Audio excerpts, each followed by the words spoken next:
there was that one couldn't provide really protection to anyone. Gyani Sahib Singh, who was the head priest of Golden Temple, he was shot while, climbing the stairs of Kantakar Deuri. And I was one of the first to reach because I was around and my car wireless set was on. I heard it on it and reached the hospital. And the first thing he told me was, DC Saab, thonu mein kya siga? No, I had no answer to it because he had said that I'll be, my life is in danger. But we couldn't. So there are many instances like this where we have failed. That's very candid, I must say. But, I think how I'd like to, with everybody's permission, conduct this is that both Mr. Sandhu and Mr. Singh have been around Punjab and documenting, Mr. Sandhu has been documenting and writing and investigating a lot of what's happened in the period that led to Blue Star. And Blue Star was one chapter, a brutal one, and one incisive and catalysmic chapter that changed the course of Punjab's history thereon. But there were events that led to it.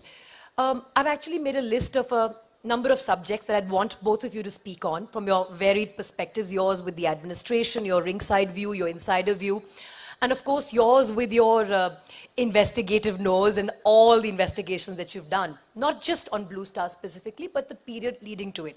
So let's start with the before. And I'd like you to, lead that one. And my request would be that when you give me an idea about the before and the happenings and the omissions and the commissions that led to say, Blue Star and the subsequent radicalization of a significant portion of Punjab's youth, I'd like you to also contextualize it with what's happening today. Because at the risk of repeating a very, very repeated quote, those who fail to learn from history are likely to repeat it. I would also like you to, when you summarize your brief point on the before part, if you could spend the last 10% of that time contextualizing that to what you may see today, which could potentially be a warning for us to prevent Punjab from going down that path again. Over to you. Thank you, Gul. Before I come to the precise question that you have asked, I'd like to touch upon what R.I. just mentioned. There is no doubt about the fact that it is a very valuable book because it comes from an insider. There have been other books, but I think the only other book from an insider when it comes to only of Blue Star was by General Bragg himself, which he wrote immediately after the operation. But this book is different because it doesn't talk about only of Blue Star, it talks about the period before that and even after that, tracing to things even today. And also because he has referred to a very large number of other books to provide an overview of things. So it is indeed a very valuable book. But in his preface where he mentions that he was an actor, all right, but an insignificant actor. Now, I'm not sure if I agree with that because when I was working on my documentaries, I must have done about 150 to 170 interviews. And I remember contacting him, and of course, at that point in time, he refused to join me in a question-answer session. Of course, I was very angry with him then. But that's besides the point. I think he was still in his job at that point of time. But I personally feel that he was an extremely important player in the whole thing because the army, let's get it very clear, the army was requisitioned in aid of civil power. There was no martial law in Punjab. So since the army was out in aid of civil power, there is no way the civilian administration could wash its hands off whatever happened. Even with the phone lines cut?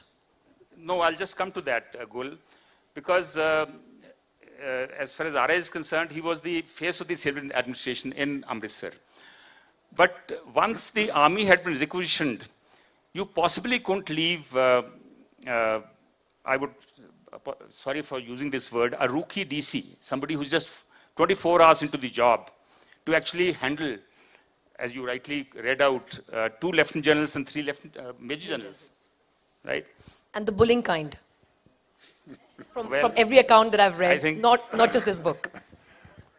That's right. And in this particular case, I think there was a failure, in my opinion, at the level of the governor, at the level of the chief secretary, and the home secretary. What prevented the chief secretary of shifting to Amritsar at that point of time to handhold the deputy commissioner?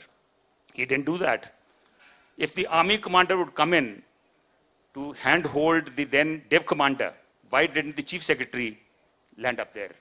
Why didn't the home secretary come there? Why wasn't the divisional commissioner actually asked to move to Amritsar in those days? In my opinion, why was the previous deputy commissioner allowed to go? You can't change horses midstream and just 48 hours before the operation. What was the urgency that he had to leave? Even if he'd applied for leave in his defense very, very long back, and then I think he was made ineffective. He was to go, but he left, I think, after the 10th.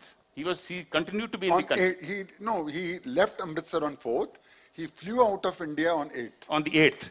So he could have been asked to postpone the visit. After all, you see, let's get it very clear. The Operation Blue Star, obviously we're talking with the benefit of hindsight, today is being referred to as the third Kalukara. The first one in 1742, the 1762. Now, is this how the civilian administration should have behaved to an event of this magnitude? So I think it was, we have all been blaming the army. Of course, we'll come to the army. I think it was a totally botched up operation. We'll come to that. But I think at the very outset, as far as the local administration is concerned, I have, certain points on that too. I'll come to that later, when we move in the discussion. But at the outset, I think it was an unfair thing what was done. And I think it was equal failure at the level of the civil administration at that point of time. If you permit me we'll be going over time, and if nobody has problem with that, I'm fine with that. There is no doubt it was a failure of the civil administration. I have said so, that khaki by khaki, though it means police, but it means civil administration. It receded. But let me give you a little background of how the decision to send the army was taken. Can we come back to that, sir, when we discuss Blue Star? It would be relevant to contextualize what his observations. Fair point. It was somewhere in the middle of May that the cabinet subcommittee decided, under Mrs. Gandhi's chairmanship, to storm the Golden Temple. Pranab Mukherjee has gone on record, he was finance minister at that time, that I protested. He said so in his speeches, he has said so in his autobiography. Anyway, decision was taken. On 26th May, Chief of Army Staff was called and told about this operation. But then Chief of Army Staff was also bypassed, he was not in picture, and the GOC Western Command was directly communicating with PMO. Governor B.D. Pandey was called on 2nd of June to Delhi and told about this decision. B.D. Pandey also, I am told, more important is that in his meeting with the Principal Secretary to PM and the Cabinet Secretary, when he was briefed, he was told that Director IB is going to join in the meeting. Please do not mention to him that army is going to storm the Golden Temple. And he has said so in his autobiography, you see. So, what to talk of the civil administration, even the intelligence bureau was kept out of it, I don't know for how long. And that is one failure why army could not get the complete intelligence inputs, and I have said so in my book, and plan accordingly. And it's not I saying, Brigadier Guraya, you know him very well, he was Colonel Adam of the 15th Division and later on wrote a book on Blue Star, has titled one chapter in his book on Blue Star, Days of Army Rule. It was a virtual takeover. And why it happened, let me tell you, is because of the decision-making process the way I have described, where a serving army general was brought in as an advisor to governor, and he took over the command of the civilian administration, a serving army general. Consequently, all others became irrelevant. The Home Secretary, after signing, proceeded on protest leave. The Divisional Commissioner Jalandhar proceeded on leave. Communication was cut. Decision making was totally in the hands of the army, whether it was civil issues or the military operation. That is why in my book I have titled one chapter, on army, and I have clearly said that there is a time to redefine army-civil relationship, because in the good olden days, the provision was CRPC, where you requisitioned the army, and when the district magistrate did it. When district magistrate requisitioned the army, the section of CRPC says that army shall take directions from the district magistrate. Here, two enactments were made. Armed Forces Special Power Act and declared Punjab a Disturbed Area Act. With these two enactments, army was given complete power to raid, seize, fire, arrest, kill. Consequently, legally the civil administration had been bypassed. That's all I'll say it here. So much like what's happening in Kashmir, some people would allege and make that parallel actually. So I want to quickly go back to, and again, my request would be to be brief, because there's a lot of subjects that I want your views on, and I'm sure the audience doesn't want to miss the opportunity of hearing two perspectives on the same subject. So can we briefly look at the before part? What, in your opinion, led to where we reached with Blue Star, with the Nirankari clashes, and how they were dealt with, or whether there was justice done that was perceived to be done? If I could have your take, and how maybe there is a context in the present. Absolutely. I think the whole issue started in 1978 with the Nirankari Clash. I think R.I. in his book has gone into great details about it. That was the first incident which was totally mishandled. There was a fair amount of tension within Amritsar at that point of time. And despite that, a procession by the Nirankari sect and a convention by the Nirankari sect was allowed. Now, it led to violence, and R.I. mentions in his book that there should have been a judicial inquiry. But even the book does not come out with, does not answer many questions about it. One, for example, who allowed the procession and the convention at that point of time? On Baisakhi. On Baisakhi. This is 13th of April, 1978. And what was the CID input on this? He has referred that the CID report reached the Deputy Commissioner after the incident. But what about the SSP? When was the CID input given to the SSP, and what did he do about it? And when the clash actually happened, why were there no arrests? Why were the weapons that were fired not taken into custody? I raise this point because I have gone through the judgment in which the Nirankaris who had fired, as a result of which 13 Sikhs belonging to the two Jathas of Sant Bhindranwale and the Akhand Kirtani Jatha had been killed. These things went against the facts on the matter, and actually led to the acquittal of the Nirankaris.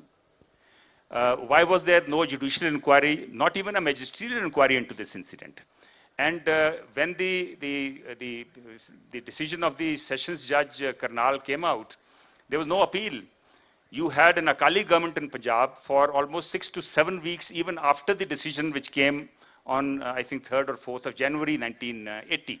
There was no appeal for almost 7 weeks, and then the president's rule was imposed. Now, this was the first failure. Even the SGPC did not protest at that point of time. And I believe they did not protest because by that time in 1980, a rapprochement negotiations had started between the Nirankaris and the SGPC on how the sect could be included within Sikhism. So this was the first failure. Had this been handled properly, had this been a judicial inquiry, what to talk of judicial inquiry? No action was taken against anybody in this case. And in this case, the Deputy Commissioner of Gurdaspur, who was a believer in, who was a follower of the Nirankari sect, happened to be present at the convention. Who allowed him to, did he take permission to do that? So I think there were, serious mistakes galore, and this is what finally led to, one thing and the second thing, and then. I endorsed you. This was a failure of the civil administration. I endorsed you on that. Yes. Right, there's agreement there then. And if you could just very, very, very briefly say, if you feel there is anything which is in parallel today that we should be cautioning ourselves about, in particular that not just this book, but so many books allude to the fact that there was a government in New Delhi that constantly sought to undermine the Akali Dal government of day. Was that context instrumental in any way in how the Nirankari incident, the Nirankari clash panned out? You know, in the broader context, at that particular time, we had a coalition government in Delhi and in the state. Janata Dal, I think, was in power, and Akalis were there. Even some leftist party was part of it. It wasn't at that particular time, but subsequently, yes, you know, on issues like water, which contributed greatly to conflict in Punjab. In fact, that is where Akali Dal had launched its agitation, SYL. Now, the history of that is that case was pending in Supreme Court between Punjab and Haryana.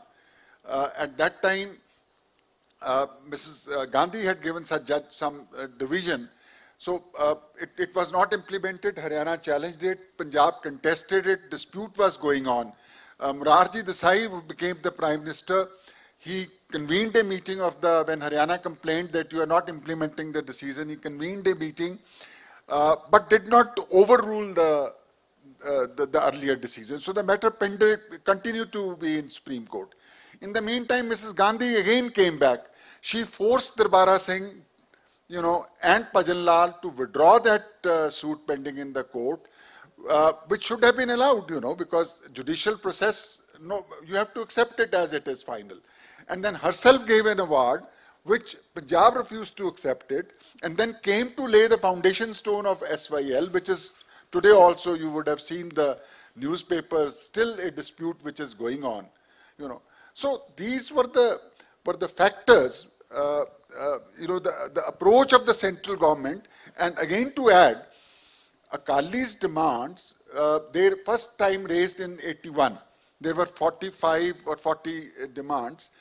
Ultimately, when the Morcha was launched in 1982, when Sant Jarnail Singh Bhindranwala joined Akalis, till that time Bhindranwala was not part of them.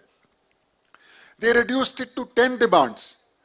And there were 26 meetings. Mind you, not one or two, 26 meetings. And these were conducted, 4 of these by the Prime Minister herself. Rajiv Gandhi attended some. Harkishan Singh Surjit, the leftist leader, attended some. Sardar Swaran Singh, a tarring Congress former leader, he presided over. Captain Amrinder Singh also negotiated twice. It was organized that he was to come and meet Bhindranwala. Last minute, these meetings were cancelled. So, in so many years, 26 meetings, over a lakh of people in prisons by the Morcha, the issue which could have been resolved across the table was allowed to fester. So I'm going to come back to the issue per se and the color that it was eventually given. But before that, I want you to, you've obviously spoken briefly already about the Operation Blue Star as a view. But I want to give my personal perspective here and the problem of overly secular upbringing. I have tried on multiple occasions to get from my father, who some of you may know here, what really happened in Amritsar and the storming of the Golden Temple.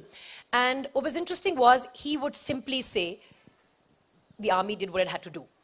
Never once did he tell me that the operation was badly planned, executed, never once. The first piece that I really read, which was very, very well researched, was Hartosh Bal's in the Caravan magazine, which was titled The Shattered Dome. And I tell you, and as a Sikh, I was shattered to read that. And then I asked my father, and again he kept his loyalty to the organization, did not give me a response. But when I read this book, and I tell you, I don't need to be a Fauji kid to read and look at the Golden Temple plans here, which I printed out, because Mr. Singh's account of the Blue Star operation is so detailed that you simply cannot keep track of it unless you refer to a map, and you must tell them to include a map in the next edition. It is at the back of the book. Well, that's when they say, Puri Ramayan padhne ke baad. Well, my bad then. So I had to print another map because I completely missed it. The last page is... Ah, well, I wish I'd messaged you. It's a colored. Okay then. So clearly the moderator hasn't done her homework. But what I'm trying to explain is you really need to even if I had that there, I would need to print it out to constantly. Sure. So anybody with the basic knowledge of logic could tell you that there were other approaches that could have been made to the Golden Temple. And I want you to come in again briefly on this. Do you think the operation was needed? Were there other ways around it? General Sinha had suggested a very viable alternative. And why wasn't the Akal Takht attacked from the back? So why don't you answer that question? If it had to be attacked, if we had to resort to that. It was an absolutely botched up operation. The army was overconfident. They did not even go through the information that was available. The police had very pinpointed information about the weaponry inside. I have looked at a report of 13th or 15th of May 1984. This is less than a month before the operation by the SP's CID Pandit Harjit Singh. I think he had signed it.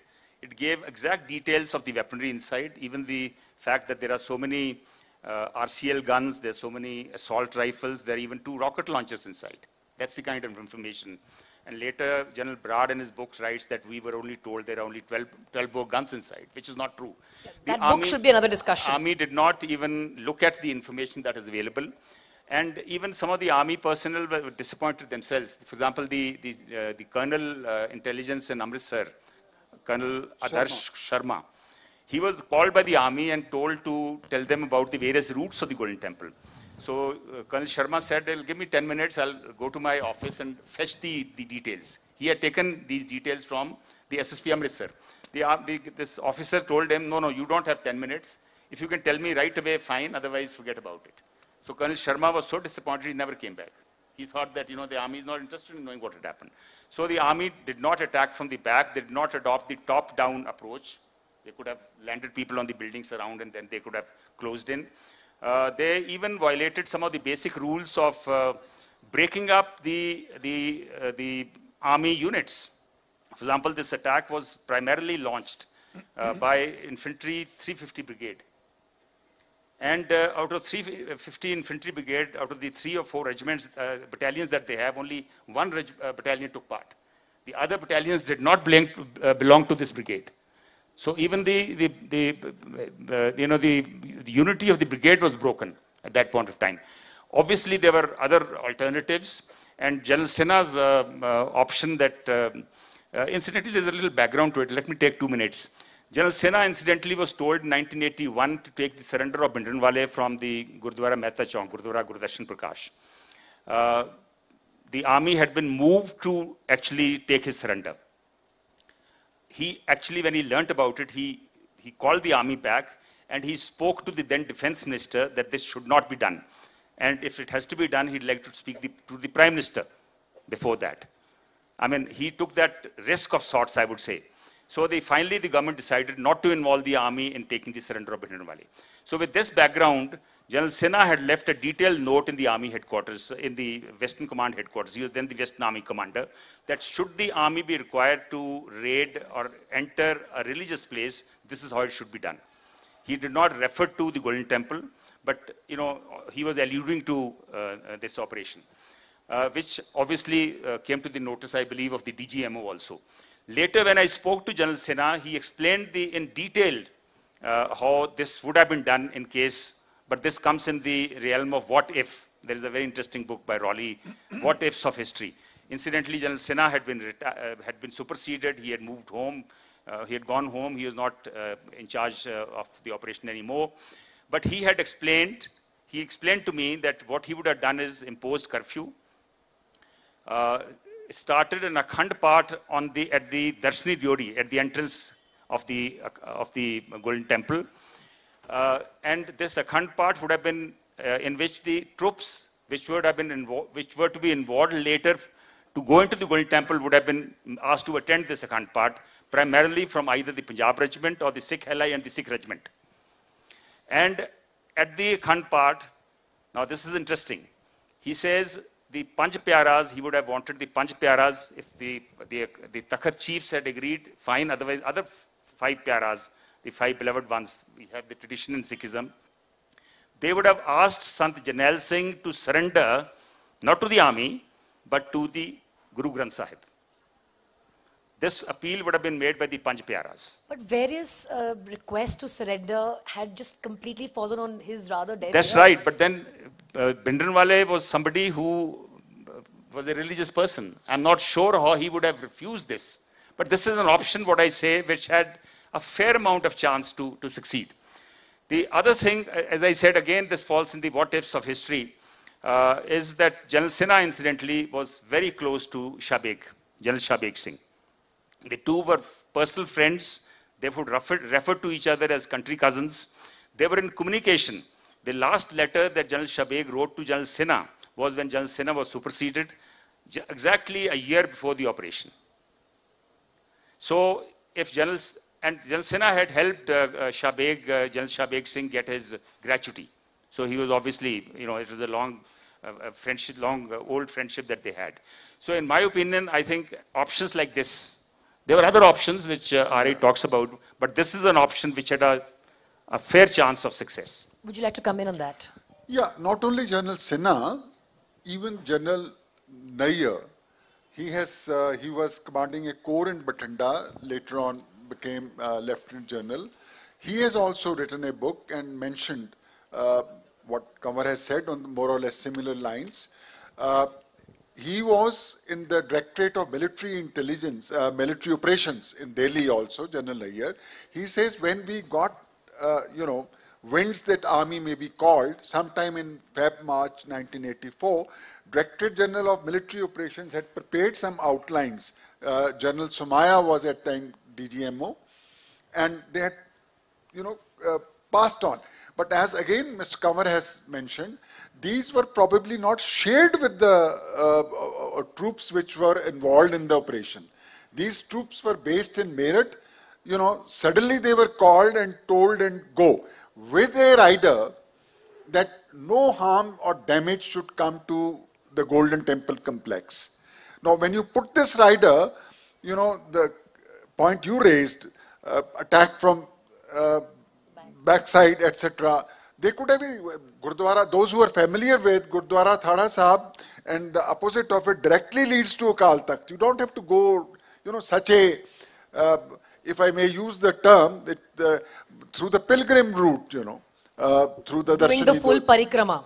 Through the parikrama. So, probably, the way it was, suddenly the decision was taken, the various constraints put on the army, the generals, all this resulted in this. And the generals in charge of the operation presumed that since they have fired tanks, they have fired artillery guns to demolish the high-rise fortifications of the militants, and such a large number of troops will go around from all sides, the militants will surrender. The shock and the awe that General Sundarji was looking for. It was a miscalculation.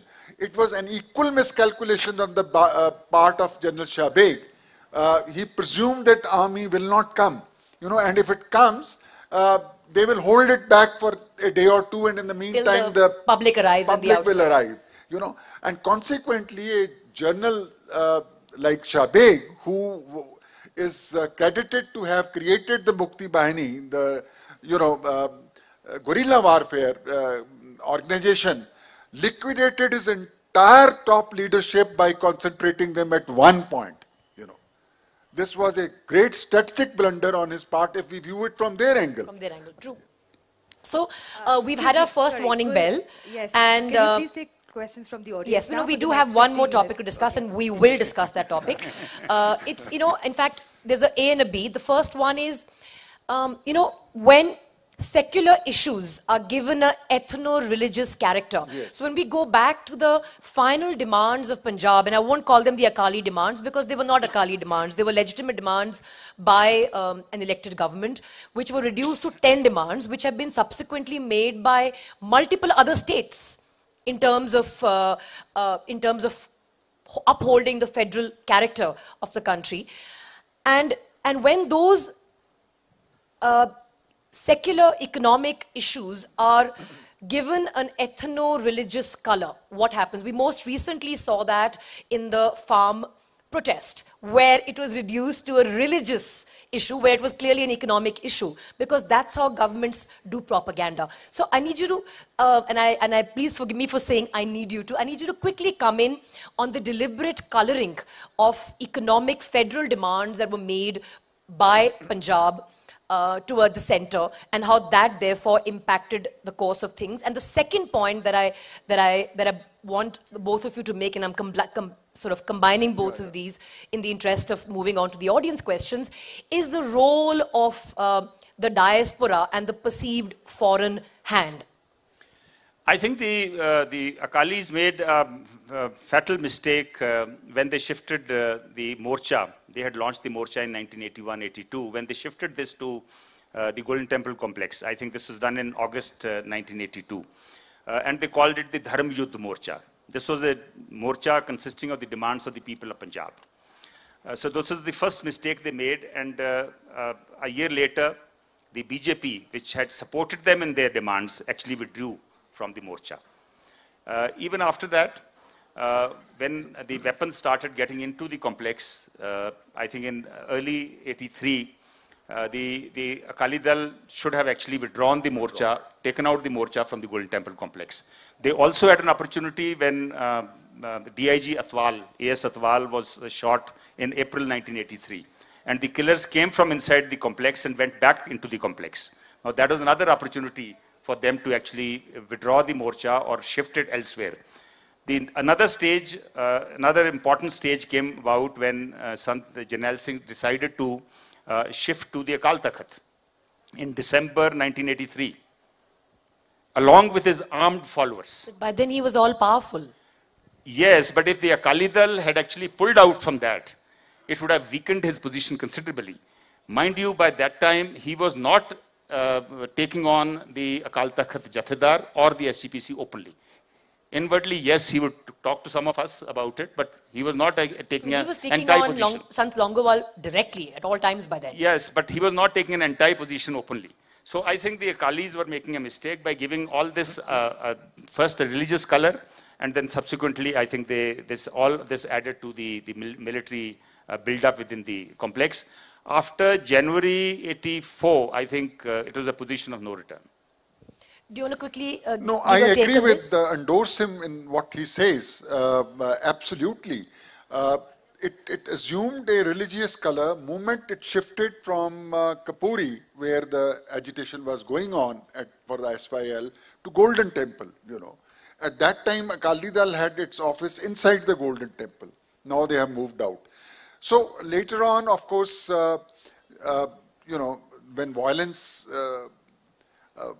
became, too many killings took place, Akali Dal again failed to, they would condemn violence, but they would not blame, individuals. Instead, they actually formed something called the Marjivadas, which is the suicide squads. Suicide squad. The Akali Dal had actually endorsed that. We're running very quickly out of time, and I have to take some questions. Foreign hand issue, and diaspora. Foreign hand. You see, diaspora has always played a very important role in Punjab. One estimate says that the number of Punjabis in Canada, for example, is in terms of percentage more or less the same as Punjabis in India. You have more Sikhs in the Canadian cabinet than you have in Indian cabinet.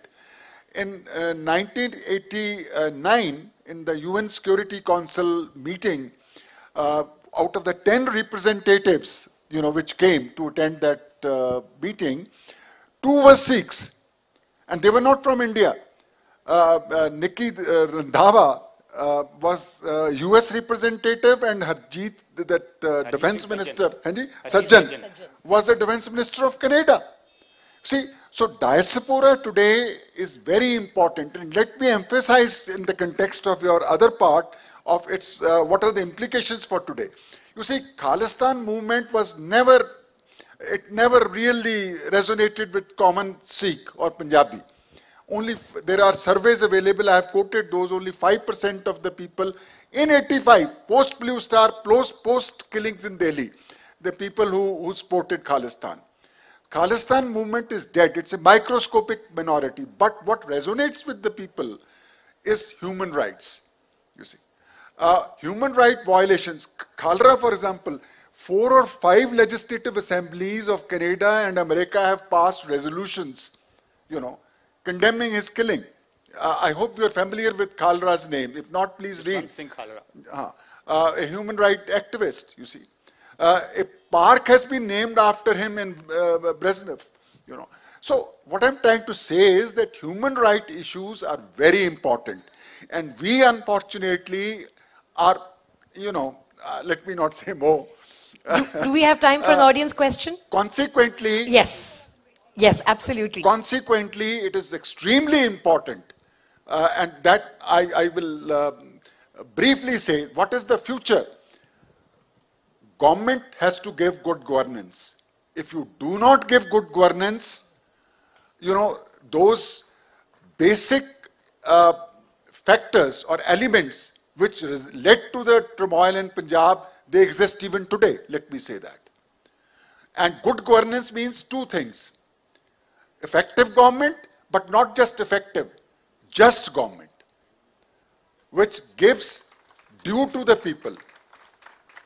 So if you can give an effective government and a just government, that is good governance. If you ensure that, you see, like Kamalji ne dasega, Nirankari Clash, it was not good governance at that time, you see. Subsequently, to linger economic, political issues for almost 4 years into 26 meetings is not good governance. And if justice was seen to be served, maybe it would have been nipped in the bud back then. Nipped in the bud. So it was extremely important. Well, see, good governance and also the long list of litany of demands that people have, which have not been I think which come into the larger scheme of autonomous federal nature, which many states have, including Tamil Nadu. Also, we've not been inquiring into various incidents, not only the Nirankari incident, even Operation Blue Star wasn't inquired into. So to conclude, justice was never seen to be done. Incidentally, even the British, after Jallianwala Bagh, they appointed the Hunter Commission to inquire into the Jallianwala Bagh massacre. I wish a judicial inquiry had been ordered into Operation Blue Star and whatever happened after that. Is there a mic in the audience? Can we get a mic to the audience? There's a gentleman in two gentlemen in 2 blue turbans. Can we take your questions together? So, sir, your question, and maybe we'll try and make this quick, because I see, yes, sir, we'll come there as well. Yes, sir. Okay. So, having heard all that, having read Ramesh Indra's book, 2 questions come to mind. Of course, one thing is very clear, that these cowboys in the army, whether it was Sundarji, Brar, Dayal, I think they acted the same fashion as like General Dyer acted in Jallianwala Bagh. Even there, there were gun-toting, hungry guys. Somebody mentioned about leave. I think Brar was supposed to go on leave, but cancelled his leave to be able to be part of this this attack on Darbar Sahib. Having said that, my one question to R.I., I've asked him again. I think he was going to answer it. He has not answered it. Is that he was given the Padma Shri in 1986. As were other gallantry awards given to... Exactly. So he was given the... no, this is for R.I. The others, of course, the army is given to their people. Somebody mentioned it as a battle, as a war. Okay, if they considered it a battle against our own people, we take it. I mean, that's okay. We accept it. It was a battle. But, and if they want to give gallantry awards on it, it's adding salt to the wound, of course. And I'm surprised that those army gentlemen who took gallantry awards have accepted them. But in in the same defense, as an army daughter, sir, I have to say, when a man is given orders and he loses his legs while entering the parikrama, for no fault of his, so that's a very thin line. Okay, whatever. I'm just asking, I'm asking RI that he was given a Padam Shri for administrative services in 1986. Now, him accepting that, administratively, he admits that he had almost, delegated, I mean, he has no role to play administratively. But yet in 1986... Noted. So your question is, why did he accept the award? Secondly, I might add, Kamar Sandhu, I think in his interview, when he did his series on the attack on Darbar Sahib, I don't call it Operation Blue Star because that's an army terminology. I call it a direct attack on Darbar Sahib. When he interviewed me and he asked me, he says, what was the effect on your family? I also belong to an army family. As a matter of fact, my grandfather was the first Indian station commander of Kasauli cantonment. You see his photograph here. That's why you have membership of the club. Whatever. That's my privilege. But having said that, it was his comment after the attack on Darbar Sahib. He says, "I do not belong to this Indian army." That was the noted.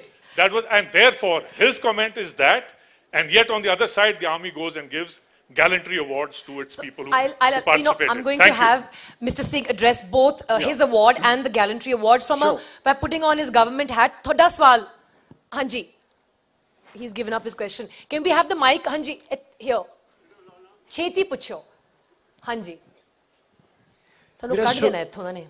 मेरा सवाल यही है कि you have written a book in a quick succession in the last few months.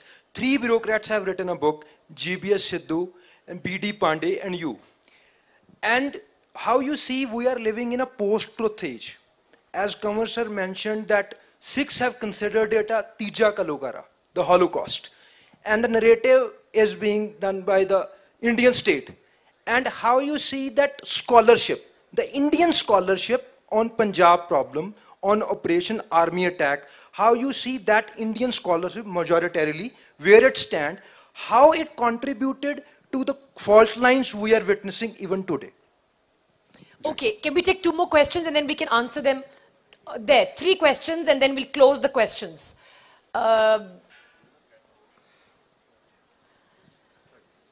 You'll remember the question, sir. Yeah, hopefully. I will remind you. I'm sorry, it's not really a question, but an objection to my dear Gul Panak, to one of your observations, that the general was I forget the word, was a bully. It's from his book. It's not my observation because I wasn't there. I was in Basi Pathana, District Fatehgarh Sahib at the time. He would have been a bully, no doubt. I had showed out indirectly, but certainly to Mr. Gurpreet Singh, who calls the army cowboys, I'm sorry, success has many fathers, failure has none. Do you mean to say the army would have refused to go in if directed by the government? The army is an instrument of state policy, sir. I'm well aware of that. Yeah. So we should not pass such facile remarks. But no, sir, I don't think remarks have been passed. I think the fact remains that the operation needs to be scrutinized in the absence of an official report. The closest we've come to, sir, is Mr. Ramesh Inder Singh's book, which is a factual account of how things happened because he was there. I'm sorry, I have not read the book. So I'll Please do, sir. Yeah. But for your information, I was posted numbers of a good 2.5 years. But I was posted out about a month or 2 before. Sir, I remain a very fiercely defender of the army, including the gallantry award, so we'll come back to that. Sir, your question. Sir, you're right. You're right. Absolutely. The army was certainly at fault. But to paint it with such wild remarks, if something had gone wrong in Kargil or Ladakh, you would have used the same So word. I think you're directing your ire to the gentleman there. We've addressed the army with utmost respect. And that's due as somebody who gives let me answer these, your question. Let me, Gul, if you... Thank you.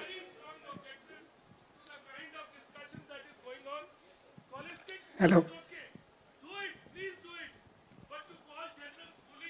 So it's... People are attacking on orders of their units and they are being recognized So a young officer is... So absolute apology if you feel offended, but I'll give that to sir. We're talking about his book. Another question here. Let me answer, sir. I'll Please. come back to you. We have enough time. Better, please. May I make a quick Sir, interjection, sir? Just a minute, please. Can we please limit our questions to questions? And you can maybe have a one-on-one conversation with those who've objected after this session. You see, Gurpreet's queries, he's made two observations. First, about the Army Awards. As very rightly said by, I didn't get the name of gentleman here. See, Army is a disciplined force. It acts on orders. It was directed to move, it was ordered to go in, it did. It could have been done better, yes. General V.K. Singh, who was Chief of Army Staff, has written his autobiography. He is now Minister. He has called Blue Star a ill-planned, badly executed operation. Lieutenant General Hoon, who succeeded Sundarji as GOC Western Command, he says Blue Star was as brutal as Jallianwala Bagh. Please read his book, you see. It's not just A or B or C saying so. It is army journals, you see. But let's not get into that controversy, because in a discussion, there could always be two opinions. But to answer Gurpreet, army was ordered and it suffered casualties. There is a difference in the figures Major given Raina, by... could you talk about Major Raina? Difference in the casualties of the army, figures given by General Bragg and later on mentioned by General Hoon. Hoon says almost 300 people, armed forces, died. Of course, he includes paramilitary into it. Now, I'll give you one example where you can judge whether army should be awarded or not. A young captain from Guards, Captain Raina, he entered Golden Temple. He suffered because the weapons were sighted very low, you know, by the people inside. So he suffered large number of bullet wounds on his legs. Ultimately, both the legs had to be amputated.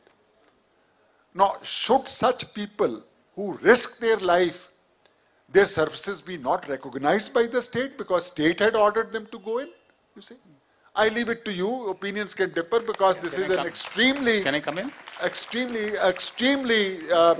polarizing issue. Yeah. Sir, just give me 1 minute more. Okay. Regarding the award of Padma Shri, it's relevant in the context of today's event because Khushwant Singh was among first few to give up his Padma Shri. Padma Bhushan. No, sir. Padma Shri. No, Padma Bhushan. He gave up. Bhushan. And then he got the Now, Padma I'm coming to Vibhushan. that. Yeah. Now, he writes, and I have reproduced it in my book, that he got thousands of letters and telegrams and, and he says every message from a Sikh commended him. And every telegram and letter from a non-Sikh called him names. That was the kind of polarization which Blue Star brought in, And it is unfortunate it happened. Such decisions have to be taken very carefully, India is an extremely pluralistic society. And you cannot unite India by dividing India. You see, if you study my book, you will find that throughout all players, they were playing games of power politics to gain power, whether it was Akalis or it was Congress. There were groups within Akalis, there were groups within Congress, each trying to fight each other. You see, to outwit the other. It goes on today as well. And coming back to why I accepted my award, I was given in 1981, so was my successor Deputy Commissioner given, so was the police officers given. As you yourself said, it was for administrative services, not for Blue Star. My role in Blue Star is given in my book. If you have any contrary views, I will welcome it. But let me add to this. When you are in a service, you are governed by your conduct rules. The option before you is to stay in service or quit. Two of my colleagues quit.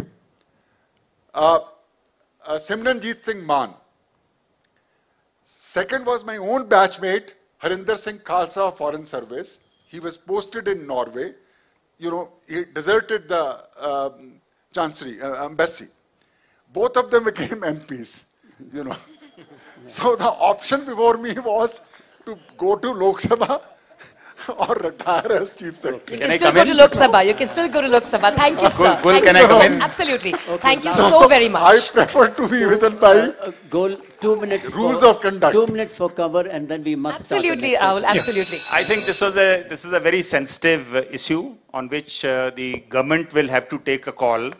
We have had incidents, we've had such operations which have been where people have been awarded, and it has always led to bad blood.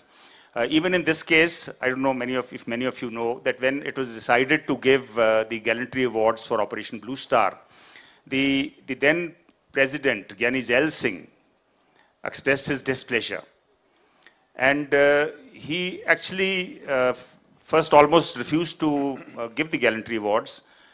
Finally, via media was worked out, and the word Operation Blue Star was actually taken out of the citations. So if you read any of those citations, I think there are 5 Ashok Chakras, a couple of Kirti Chakras and Shaurya Chakras which were given. Incidentally, we just talked about about Captain Jasbir Singh Raina, who lost both his legs. One of my team members, when I was running a TV channel and I was making the documentary, interviewed him. So he said, I'm not sure if this award should have been given to me. I was given this award, but I have never won it even once. So that's the kind of a situation that actually exists on matters like this. But I think a final call will have to be taken on whether, when you are operating against your own people, whether such award should be given or not. I've seen officers, which is very sad, officers who are posing with dead bodies. Even in Operation Blue Star, there are pictures of people who have posed with the dead bodies. It happens in Kashmir, and a lot of people, locals, do not like this kind of a thing. But at the same time, when you're talking about the role of the civilian administration, I'll just come back to that for half a minute. I personally feel, given the magnitude of this operation, I think the civilian administration should have taken a much stronger view. This was not an ordinary operation. In 1984, on the 3rd of June and the 4th of June, there were 2 meetings where the civilian officers, which were attended by the civilian officers, these are presided over by General Barad, where one of the officers, DIG BSF, Gurdial Singh Pandher, put his foot down. He said, there is no way we're going to do this kind of an operation. He was asked to fire upon the Golden Temple. He said, there is no firing from inside. Why should I fire on them? And finally, he had to be moved out. If more officers had put their foot down, I think the army people would have been forced to take a different recourse. Right. This is my view. Thank you, Kamar. Thank you very much. Thank you very much, ladies and gentlemen, for being a fantastic audience. And even those who disagreed entirely with the discussion, the purpose is to provoke thought. Thank you very much. Absolutely. Yes. Thank you very much, Gul. It was very nice.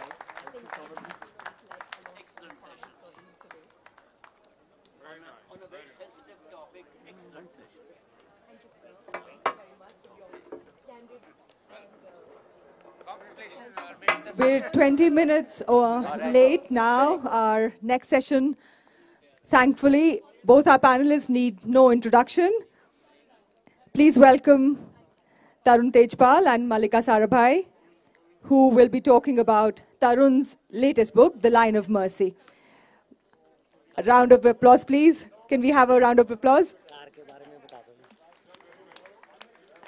And a quick announcement, that we've had another monkey attack on a car. This time the car is UP80CZ0003.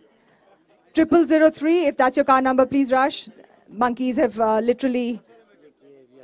And there's another car that needs to be moved. 1841. It's CH03P1841.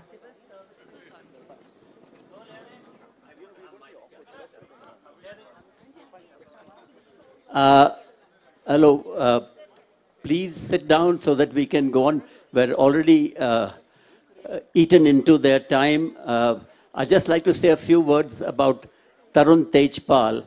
Tarun I've known for a long, long time. In fact, there are quite a lot of people here who worked together with Tarun and me when I was in the Indian Express. And Geetan, his wife, who's also here, I employed, Tarun reminded me, 1985. 1 year after Blue Star, Geetan joined me in the Indian Express, and soon after, Tarun joined me, and we worked together. And Kamar Sandhu, who you just heard, he was one of my reporters at that time. And there are also Vijaya, Pramod, Nirupama, all of whom are here. Before that, and I'd also like to say that Tarun told me that he's been asked many times to launch his book, but he's decided that he will do it here in Kasauli. So we are a little privileged to have Tarun here launching his book. I don't think he's made very many public appearances in the last 3 or 4 years. I doubt it. He was acquitted in the court case against him. So let's keep this on the book mainly, not about other matters. Okay, Monica? Is that for me? No, not only for you. Thank you. Good evening. I have to say that I'm not going to go on to the court case, but I have to say that I had a lot of people totally horrified that I was sharing a stage with you. I also have to say that Tehelka was a game changer, and I was a very, very strong advocate of it. Ever since the Me Too movement has started, many of us have had to look at the work of artists and ask ourselves whether the artist and the work can be separated. I love Woody Allen films. From everything that I hear, he's been a shit with a whole posse of women. Similarly with so many other artists. So I have decided to take the work and not the person. This book came to me, it's 740 pages, and it arrived at my doorstep on Monday. And I set myself the task of, besides my normal work routine, of trying to read 100 pages a day. And I have to admit that I've come up to page 580, and then this afternoon I quickly read the end. Because I thought that if I don't know what the end is, what am I going to ask? And I'm going to start with something that you quote, which for me is, you say, the written word is the sturdiest loader in the world. It can carry any weight you put on it, the weight of regret and sorrow, the weight of desire and longing, the weight of profound loneliness. Did this book come out of jail sentences, loneliness, being isolated, being pushed alone? Well, all writing of any meaning emerges from lived experiences. What you do with that is, of course, complex. I mean, every writer in the world treats his material differently.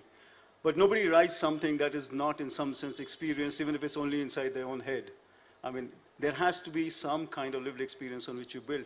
In my case, I have to say that when this accusation was made against me, and I realized immediately that I didn't have the accusation of a woman against me, I was now about to get the entire might of all the vested interests that Tehelka had ever exposed in its 10-year career, ganging up to go for me, which is exactly what happened.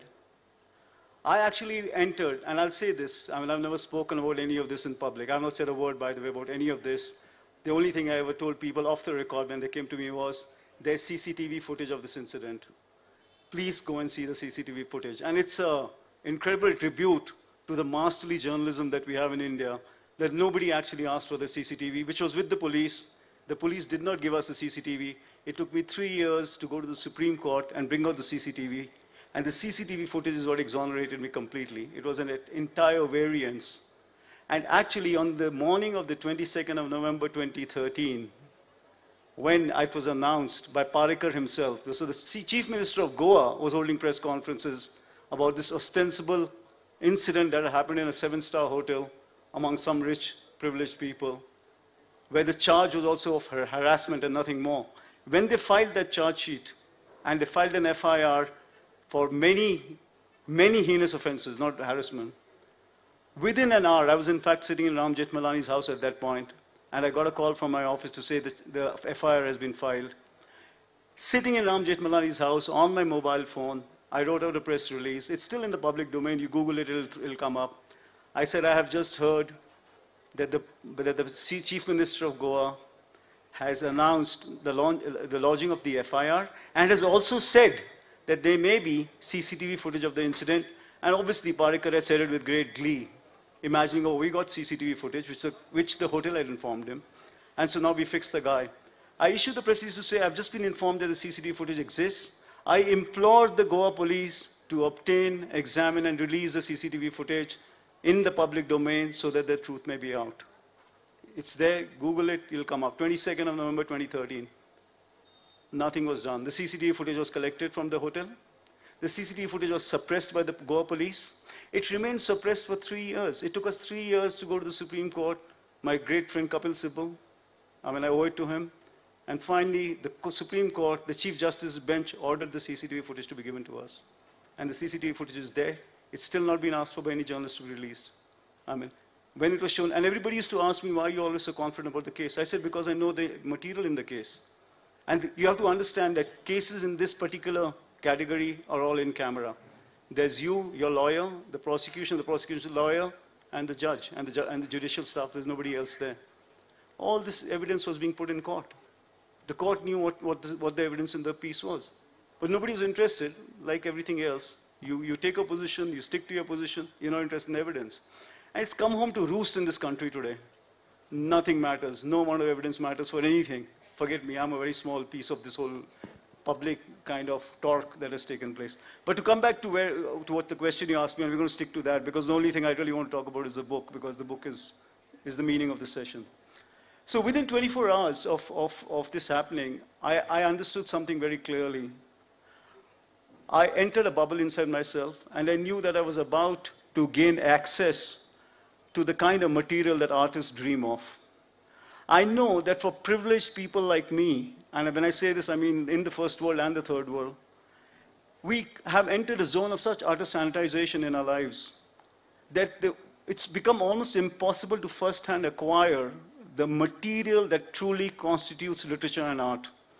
Within 24 hours, I knew I was about to get the privilege and access to material that is absolutely, inimitable, that is original, that's real. And I lived inside that cocoon for the 6 months it took me to get my bail, right? I didn't care at all of what was happening outside. Not one piece of noise infiltrated inside my head, inside my cocoon. I was filing away every experience that I was undergoing. All my antennae were up. I was recording everything. I don't take notes usually. I let the material mature inside myself where the books are concerned. And so I was in a very, very good place. I was actually in a very fine place, processing the material, understanding perfectly. But you're an artist yourself, Malika. You know that there's a chasm between the idea and the execution. There's a chasm between material and its fruition. The material is all around us. In every day of our lived lives is material, A Virginia Woolf or a James Joyce will make a classic out of a day, Others will take a lifetime to create the work. The material is always there. The challenge always is, how do you make art out of lived life? How do you make art out of material? So I had the material. It was bubbling inside me. I came out, and I think a week later, my mother had died while I was incarcerated. And I came out, and a week later, I discovered my father had cancer now, and he was going to die. And I remember I sat by his bedside because I wanted to spend all the time with him. And I wrote. And for 2 years, I just wrote without taking pause.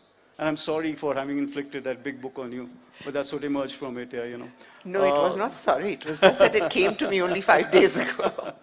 The material was there, and I have to say that when I was done with it, I was extremely gratified. I thought I had done justice to my material. I thought the material was extraordinary. And it was exactly the kind of material that interests me. It's the material that all my books are, in some sense, deal with very similar material. But in this case, this was a zone that I could never have entered. Having been there and come out, I realized people who write about that from the outside know nothing. You know, you can imagine many things, you cannot imagine that. Who has read the book from amongst the audience? Can you raise your hands? Okay. The book is savage. It is brutal. But all of us who keep our eyes and ears open at all know that so is our society. We know what goes on in the police. We know the brutalization of the police itself. You take savagery, and in the later chapters you go into the lives of the people that has led to this savage response.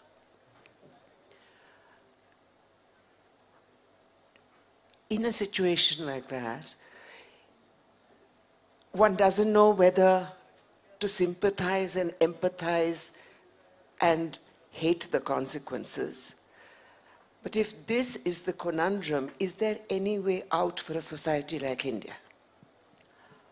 You know, it's always almost impossible to sum up literary works in, you know, a few sentences. I mean, if I could offer, first of all, you have to remember the novel is not there to offer solutions to anything. Sure. Yeah, all right. And if one could offer it in a page, one would not write 770 pages, you know.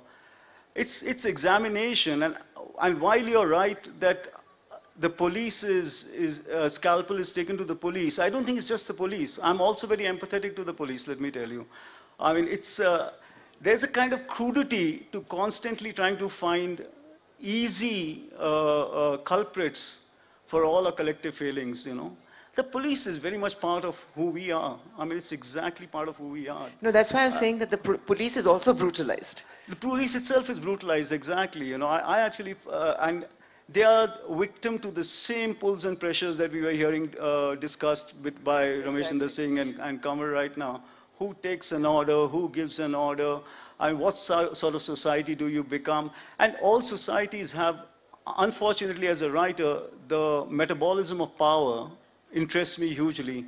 And because I've been a very active journalist, that's my working trade, I have had close proximity to power. And the distortion, the fundamental distortion that power creates in all human affairs is extraordinary. It's been the same for 2,500 years across the world. Whether you see the Greek city-states, or you see the Roman Empire, or you see our own you know, sequence of kingdoms that have emerged here, all the way to now, you see the distortions that power creates. The malfunctions of the police are just a distortion of what power brings. And power, again, has endless layers. There's power play between a child and a parent. There's power play between the spouse and the spouse, between the employee and the employer. And somewhere, I think, what literature tries to do, in my opinion, is to provide some amount of brutal light into all these niches, you know. It somehow forces you, it ought to force you to re-examine the easy assumptions that you all live with, you know. I mean, my axiom for what literature ought to do is the famous Franz Kafka quote here, which is that great writing should finally, or great books should finally be the axe that breaks the frozen ice inside ourselves. So there is this frozenness that humans arrive at for various reasons.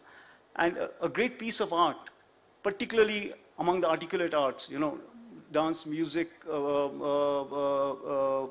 fine arts may be different, but at least in the articulate arts, it's very important that you create discontent. So I don't try to provide solace. I mean, I've had this question because my second novel, The Story of My Assassins, which became a very popular series called Patal Lok, you know, when I wrote Story of My Assassin, I remember in France, somebody at Fnac once asked me, he said, you know, Mr. Tejpal, I'm reading your book and I can't sleep at night. I said, I'm thrilled. You know, I'm thrilled. I mean, I actually write to make sure you don't sleep at night. You know, I want you to be disturbed. I mean, I don't try to provide solace. That's the job of other people. That's the job of entertainers, amusement. We are awash. We live in the age of amusements. We live in the age of entertainments, you know. I mean, it's their job to provide you amusement, solace. It's not my job. My job is to make you very unhappy. I must say, I take objection to your calling dance an unarticulate form. I could see that coming, but take it for what the spirit of it. It wasn't meant in the way you said. You know, I mean, maybe it may have sounded. I think my work is also meant to No, feed on disquiet. No, yeah, it should. I agree with you. All art should. You know, we live in a society which lives by binaries. You are either with me or you go to Pakistan, or you are either a Hindu or you're a Deshdrohi, etc., etc., etc. And in these binaries, what I found very interesting is that your most brutal characters at the same time are also the most tender. Do you want to talk about that? The relationship between Bichu and the professor, for instance. That's right. Yeah, no, I mean, Bichu, I mean, I knew somebody very similar to him, obviously not, I had to reimagine all the lives, but in core, I found the stories. So Bichu is a character in the book who actually ends up murdering 4 people. His lover, his lover's husband, and the 2 children, because they end up being witnesses. But he is infinitely tender towards this cretinous boy whom he takes on as a little ward of his and takes care of this cretinous boy. And in life, I find that we are all many things, you know. I mean, we are at different times and we're different people. We are different things. I mean, no one person is one thing. We are all so many different things. Societally, we are so many different things. Which is why, I mean, there's a line, I think somewhere in the book, which says, one of them asks, because both of them are illiterate boys, and one of them asks, what is Nehru? And the person who's replying says, Nehru is an idea that should never die. Which was going to be my next question. Okay. So I mean, the assumption there was, which is my deep core belief civilizationally, that what distinguishes our civilization, I mean, screw the country and all that, we are a civilization, we are truly a great civilization. What distinguishes the civilization is its genius for pluralism. And if we have any genius, the genius is the pluralistic genius. To accost that is to actually accost the very fundamentals of who we are, the genius of who we are. We are different. Every other great civilization that dates back to antiquity, the Greek, the Roman, the Egyptian, they've all been truncated. I mean, even the Persian, they've all been truncated. They've all been broken. This is the only unbroken civilization that the planet has seen. At least I mean, I'm sure if you speak to Pranay Lal, who was here earlier, he'll say, yeah, geologically, there's probably others. There's a whole hypothesis about it. But really, this is the great unbroken civilization. And the civilization is unbroken because it has a capacity for absorption. We absorb. We contend, but we absorb. We don't push back. So there is a kind of ability to absorb that keeps us going. So we expand, we absorb, we expand, we absorb, we expand in all kinds of ways. We are seeing something different being attempted now. And it's a political project. I mean, it's interesting that it gets often couched as a cultural project. For 75 years, it was couched as a cultural project. Today, it's a political project. One would still like to believe that this too will at some point undergo a phase of absorption. There will be some kind of absorption, you know. Something will morph, something will change, something correctional will remain, something ugly will vanish. You have to hope for that, you know. I mean, that's what you got to hope for, that something that's a wellspring will somehow reassert itself. If it doesn't, then we will be damaged. We will be damaged in the way these other civilizations have been badly damaged over time. Yeah. I'm glad to hear you sounding so optimistic and saying we will be damaged. I find we are deeply damaged. No, but you know, I mean, there's another, no, but that too, it's like getting a wound or a sore. It heals, you know. I mean, I know because I've suffered. I mean, there's a friend of mine who laughs about it and says, you must be the only guy in this country who's been cleaned out twice by these forces, yeah? And which is true. I've been shut down in 2001 for 4 years and I was cleaned out a second time. Even so, I say it's a minor thing. This is a country where there's so many contending problems. There are so many contending issues, you know. I mean, ours are the least. And I have to say, I mean, I'm a great admirer of Mallika's because I know the immense battle she's fought herself. Apart from the fact that the sheer illustriousness of her family, I mean, Vikram Sarabhai remains a personal hero for me. I actually sat down and watched that series because I just wanted to see your father's, it was a tribute to your father. And they were remarkable men, so they were always remarkable. This is not a country to be wrestled down for a long time by one idea or one person or two people or four people. It's not. It'll reassert itself. Because we live in the immediacy of the present, we don't understand that on the sweep of the... I'll give you a great example. It's a lovely example for everybody, actually. Francois Bernier, the French physician, he wrote a classic on traveling through India. He came to India to be at the court of the Emir of Agra as his physician. He came just at the cusp of the eclipse of Shah Jahan and the advent of Dara Shikoh and Aurangzeb. And he actually records that whole transition period. Dara Shikoh was the appointed heir apparent by Shah Jahan, but Aurangzeb wanted the throne.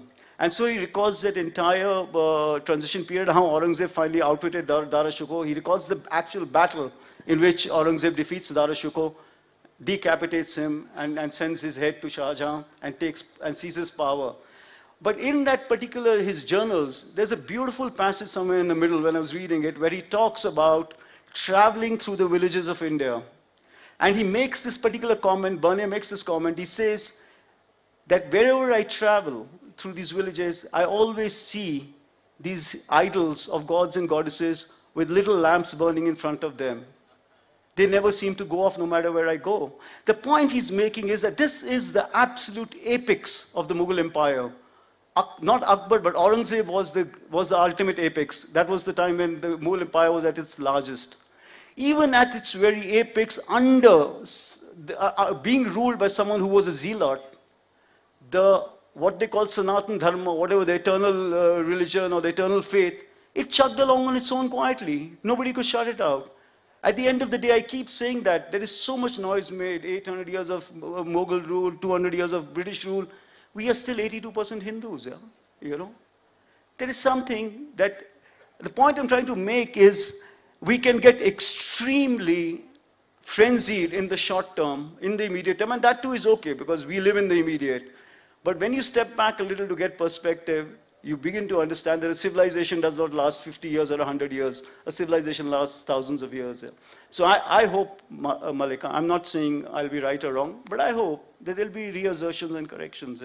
And so the spirit, to come back to the book, we are going off into other things. To come back to the book, I was trying to find, in writing this book, I wanted to find a joyous spirit, that there is at the end of the day, a joyous human spirit, even in the darkest of times, and even among the most wretched of people, because people need it to keep going. And somewhere, it's the beauty of that human spirit that keeps things moving, that keeps things going. And we've seen that in the case of the Holocaust, but you can even see that with people who have actually very little reason to hope when you see it from the outside. But people cling to things, For example, I didn't write about a particular thematic in the book, which animates the book otherwise. I didn't want to state it. Like I never used the word jail or prison in the entire book. I also didn't use this particular word, but it animates the whole book. What keeps people going inside is actually the imagination. If you have a great imagination, you survive beautifully inside a jail or a prison. I mean, at the end of the day, it's true not just to people inside the prison, but also people outside. It's the imagination that actually keeps you going against all odds. And if you don't have the imagination inside the walls of the prison, then you look to purloin it, to steal it from somebody who has. So you cling to people who can tell you the good story, who can lend you the imagination to keep going. And you see that everywhere. And those who fail in both, they become actually wretched even inside of the jail. I wanted you to comment on two things. One is I found your women characters very interesting. They have a certain life force which is not recognized usually by men and society. And they are the ones who keep the house going. They are the ones who keep the home going, irrespective of everything else. And in an earlier session, we spoke about that, about the whole women's work that is not recognized. And in the Dr. Hagg story, what Goody does and how she plans. She's the strength. With meticulous aims unsentimental strength. Yeah, unsentimental strength that has nothing to do with the husband. That's true. That was one. The second thing that struck me, and I had not thought about it, is when you say that a good 75-80% of the people under trials are bachas. It's true. And I was thinking, what will it do when, like in Gujarat, so many people have just been let out after 16 years, a group of Muslims have been let out after 16 years saying there's no case against you. What happens and how does that work? How does a brutalized innocent come out and not brutalize society? It's really rough. It's really rough to record. I mean, in the 12 or 13 years that I ran Tehelka, I mean, these were the stories we were doing all the time, you know. And in fact, when this happened to me, I used to tell some of my colleagues and close friends of mine, actually my colleagues, I used to tell them that, you know, this is exactly what we've been covering all our lives. You know, some act of injustice. It's what we fought for each time. Now it's happening to us, taken on the chin. I mean, there are people who want to fix us. There are people who have been exposed by us. There are people who want to fix us. So we are getting fixed, taken on the chin. It's okay. I mean, much worse has happened to people that we've written about, which is totally true. And yes, the jails are full of young under trials. It's as I write in the book, the kingdom of the young. It's where the young rule. A jail is a zone of violence. It's a zone of the young. What it does to them, it's a bit peculiar because, you know, the human race we know, now coming to what he was talking about earlier, paleontology and then onwards to evolution, the human race's true success in its evolution has been its adaptability. It's universally acknowledged by all those who study this, that the reason we have survived and are the great sort of, you know, master race is because there's an essential adaptability about us. And we see that again and again. There are people who go through trauma and you keep wondering, how do they ever square with their lives ever again? How do they keep going? I mean, how does somebody lose a child and a spouse and parents to something, a disease, injustice? We've read the Holocaust stories endlessly. And yet they came through, they survived, they remade their lives. People become refugees, travel out, remake their lives.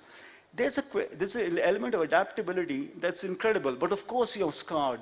But of course you're wounded. But that's the human condition, you know. I mean, that you will be scarred, you will be wounded in different ways.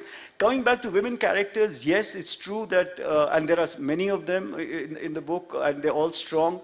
But that has to do with my own utter fatal fascination for strong women, you know. My mother was a very strong person all my life. She was a good Punjabi peasant woman who taught herself, did her graduation, did her B.Ed, did her M.Ed, taught in missionary schools, went on to own and run her own school. My sister is a very strong woman. My wife is very strong. My daughters are forces of nature. All 80% of the people, colleagues who work with me are very, very strong women. I mean, Tehelka's managing editor was a woman. Tehelka's investigation editor was a woman. I mean, so at the end of the day, I mean, it's something. I mean, I understand that fundamentally men are weak and women are strong. And that's my experience of this world there, you know. Has it been cathartic? No? Has the writing been cathartic? Do you feel a sense of... No, you know, I'm not the kind of, you know, chronic habituated writer that other writers are who need to write every day.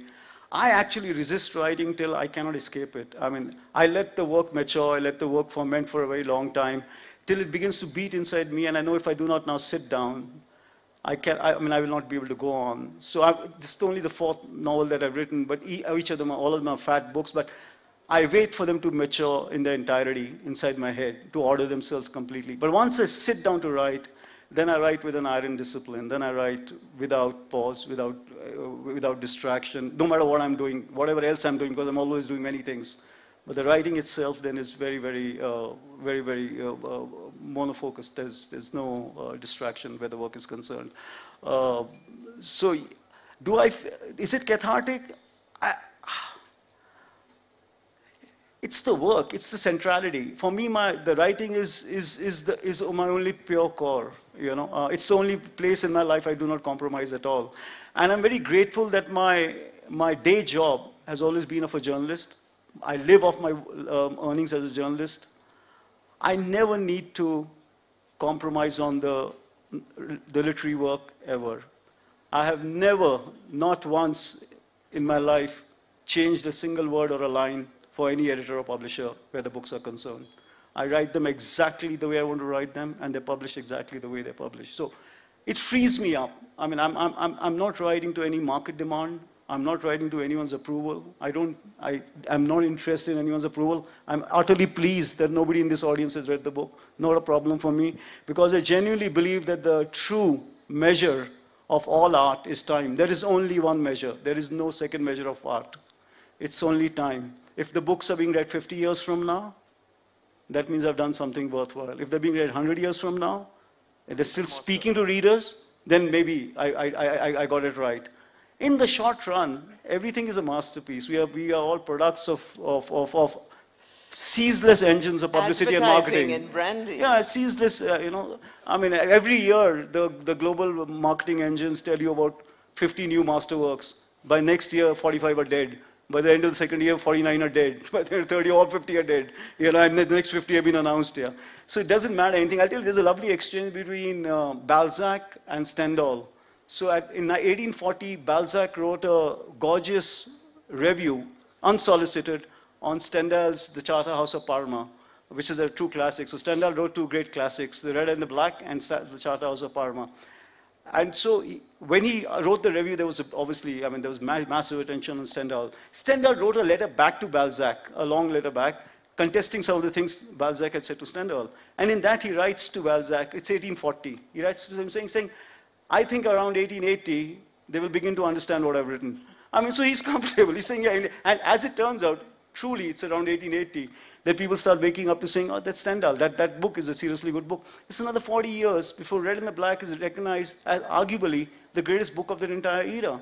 So it takes 100 years. Moby Dick, same story. Moby Dick, Herman Melville writes it in 1851. He thinks now the whole world will start up. The writer, the artist, somewhere always knows what they have created. Even by they live in doubt, which is the place all artists should live, they always have some sense of the true worth of what they have created. In 1851, when Moby Dick is published, Melville is waiting for the whole world to now start declaring him as the great writer. Nothing happens. The book is published, a few reviews appear, a couple thousand copies are sold, nothing happens. 10 years go by, nothing happens. 20 years go by, nothing happens.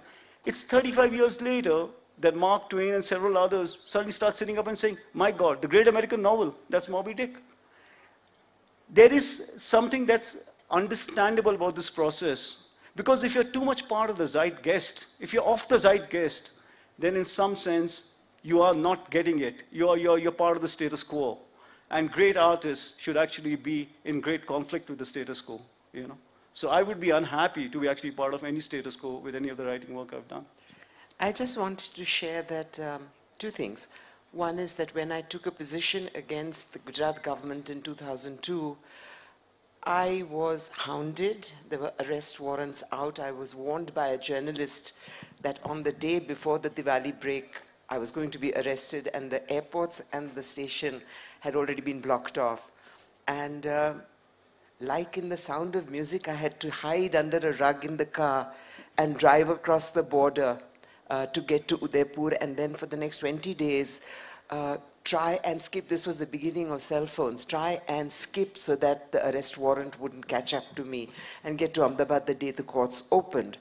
And then for the next 3 years, I was made to go to the police station every morning and every night, and my passport was taken away. And I remember the conversations I had with the police people. And the powers that be would phone and say, I hope you are giving her what you're supposed to be giving her. And the policeman would signal to me, I have your phone. And then they would say, when we retire, we really want to come and learn at Darpana, because this job has made us such individuals that there's only bitterness and hatred and anger. And we used to have these long conversations. And again, it was Kapil Sibal who got me out of it 3 years later.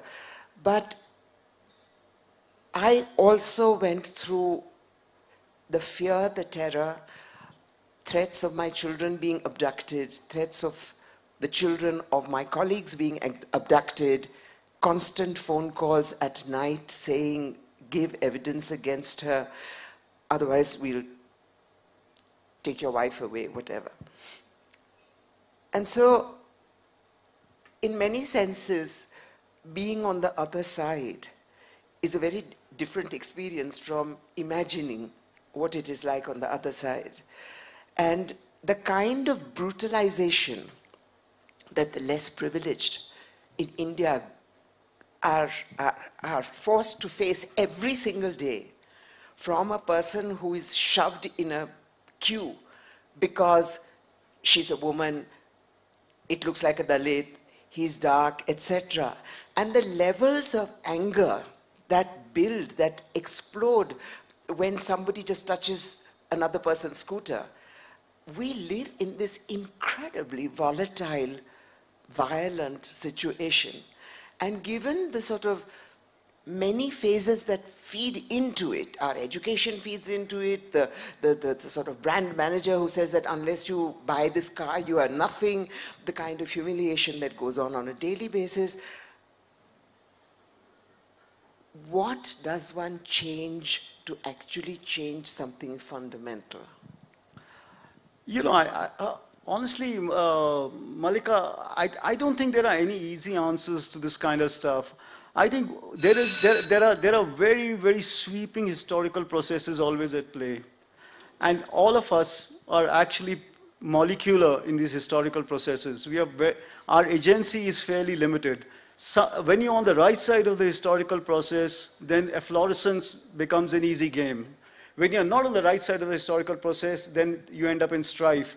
And I'm going to say it because my class of people, and of course Malika's infinitely more, we have also been on the right side of historical processes. For 50, 60 years, people of my class have had, and everybody sitting here, have had disproportionate agency in this country. There was no reason that we English-speaking, anglicized, upper-class people should have had the kind of leverage that we enjoyed in this country, all right? It was because we were on the right side of this historical process. Today, the pendulum has swung, and there's another kind of historical process that has kicked in. And our agency has been diminished dramatically, you know? No, it doesn't matter anymore in the same degree whether you go to St. Stephen's or you come back from Oxford. And that too is okay. We have to take it on the chin. There's a fundamental vanity in assuming that where you stand is the only locus of the universe, you know? There are multiple locuses in this universe, yeah? And very often we can stand, whoever we are, in a locus that's not in vogue. That's not the fashion, you know. There's a very famous German writer called Theodor Fontane. I mean, he's considered the most important German writer between Goethe and Thomas Mann. And so in about 1868 or something, he's got this gorgeous passage where he talks about exactly this. He talks about being a molecule in a storm. And it's talking about great changes taking place where he personally has very little agency. So yeah, the best you can do actually is to hang on to some degree of personal integrity and dignity, you know, when these storms take place. You cannot really change the direction of the storm. You get what? Yes, yeah. And you talk about the collective will and the individual will, and we don't have time, but that's something that I just think that however small a molecule you are, you can and must try and influence is perhaps the wrong word. Open up. Yes, I'm all for that. My own life has been, as you know, militantly proactive. But I'd see no paradox between your personal need for militant activism or pacifism, whatever you choose, and your inability to impact the historical process. Both things are perfectly legitimate. You know, what you do and where you stand is for yourself. You know, I mean, when I say to you, I don't care whether you read the books or not, I'm doing it primarily for myself. There is something I need to do. So I sit down for 2-3 years of my life and write what I have to write. Beyond a point up that I am not concerned. So I'm saying, there is a kind of historical process, and in this historical process today, since we let us be brutal about what we are talking about, today, this class of people, our agency has been diminished dramatically. And I say it's okay. That's all right. I mean, today, I have had disproportionate agency because I came from a certain class. An army officer's son, a missionary school person who could write and speak the dominant language. Language itself is a hierarchy. I mean, the fact that we came from English gave us an advantage that was disproportionate for the longest time. Now, it may become a disadvantage in the coming decades, possibly. And I'm saying that too is okay. We've got to take this from where you stand and say, yes, there's another way of looking at the world. That legitimacy has its own space, just as ours had a space in the world. Yeah, you know? I'm going to throw it open to the audience. Are there any questions or comments? Or? Hanji. Are there no mics? कितनी तीन किताबों मैं the day I came out of the jail, I'll tell you, after my college years, I had the greatest reading time of my life. I cannot name 3 because by my bedside at least 30 lie every day, you know. So, I mean, but what I can tell you is that I had an incredible time reading while I was in prison. When I came out, there was a photograph in the local papers. I was carrying books over my head when I got my bail there. Okay, I just want to know which 3 books influenced you the most. I can't reduce it to 3 books, but I'll tell you a book I reread. And I'll tell you what was the beauty of the book that I reread. Among the 50-odd books that I read in the 6 months there, I reread A Discovery of India by Nehru. And let me tell you, and I came out and I actually bought many copies for all my friends. I had read it when I was in college. I reread it, and it's thicker than my book. And here's what's interesting about that book. It's become very fashionable to try and diminish the man and the kind of giant he was. He was a giant by all global standards of the last 100 years as a global statesman. He wrote this book in Naini jail in 1945. He wrote it in 6 months, this 700-800 page book. He wrote it without any recourse to forget Google, without a library, without anything. He wrote it out of his head. His only librarian, his library resource was Abul Kalam Azad, who was a great scholar. So when he had a doubt, he used to go to him. But I'll tell you what moved me the most about the book was not the sweep that he gives it to you in the book. What was most moving about the book, which is why he's my only true hero, is that when you read that book, you will discover that there is not one line of bitterness in the entire book. It's 800 pages. Here's a man, and it's my trick. It used to be my trick question when I was younger and I used to speak in colleges. I used to ask them, how many years do you think Jawaharlal Nehru spent in jail? You know something, he spent more years in jail than Gandhi did. Gandhi spent about 9.5 years in jail, Nehru spent 10.5 years of his life in jail. And despite that, so here's a man in 1945, in jail already for 3 years, because in Quit India in 1942 he'd been arrested. There is no way of knowing in 1945 when he's in prison whether freedom will come, whether it will come in 2 years, 20 years or 200 years. There's no way of knowing. The Second World War is going on, it's not over yet. It's not known whether the Allies will win or the Axis will win. But this guy sits down and writes, he's 57 years, 56 years old, 57 years old, he sits down and writes this magisterial tome. And there's not a line of bitterness, despite having spent 10.5 years of his life in jail and not knowing what lies ahead.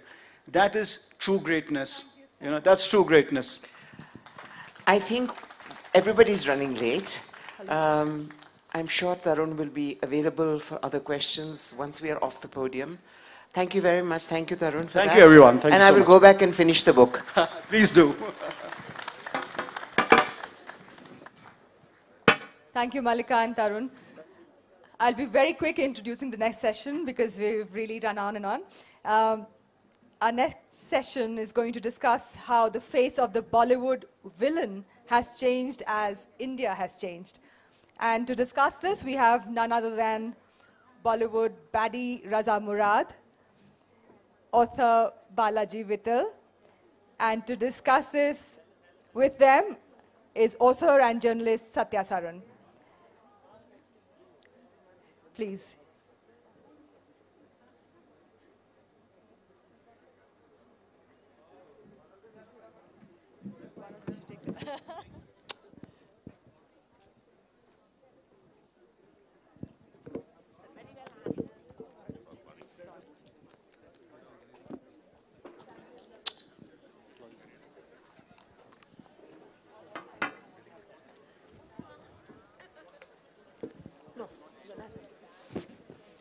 Let him sit in the middle.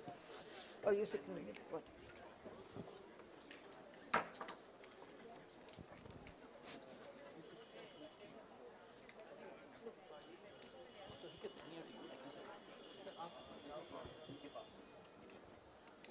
Fine.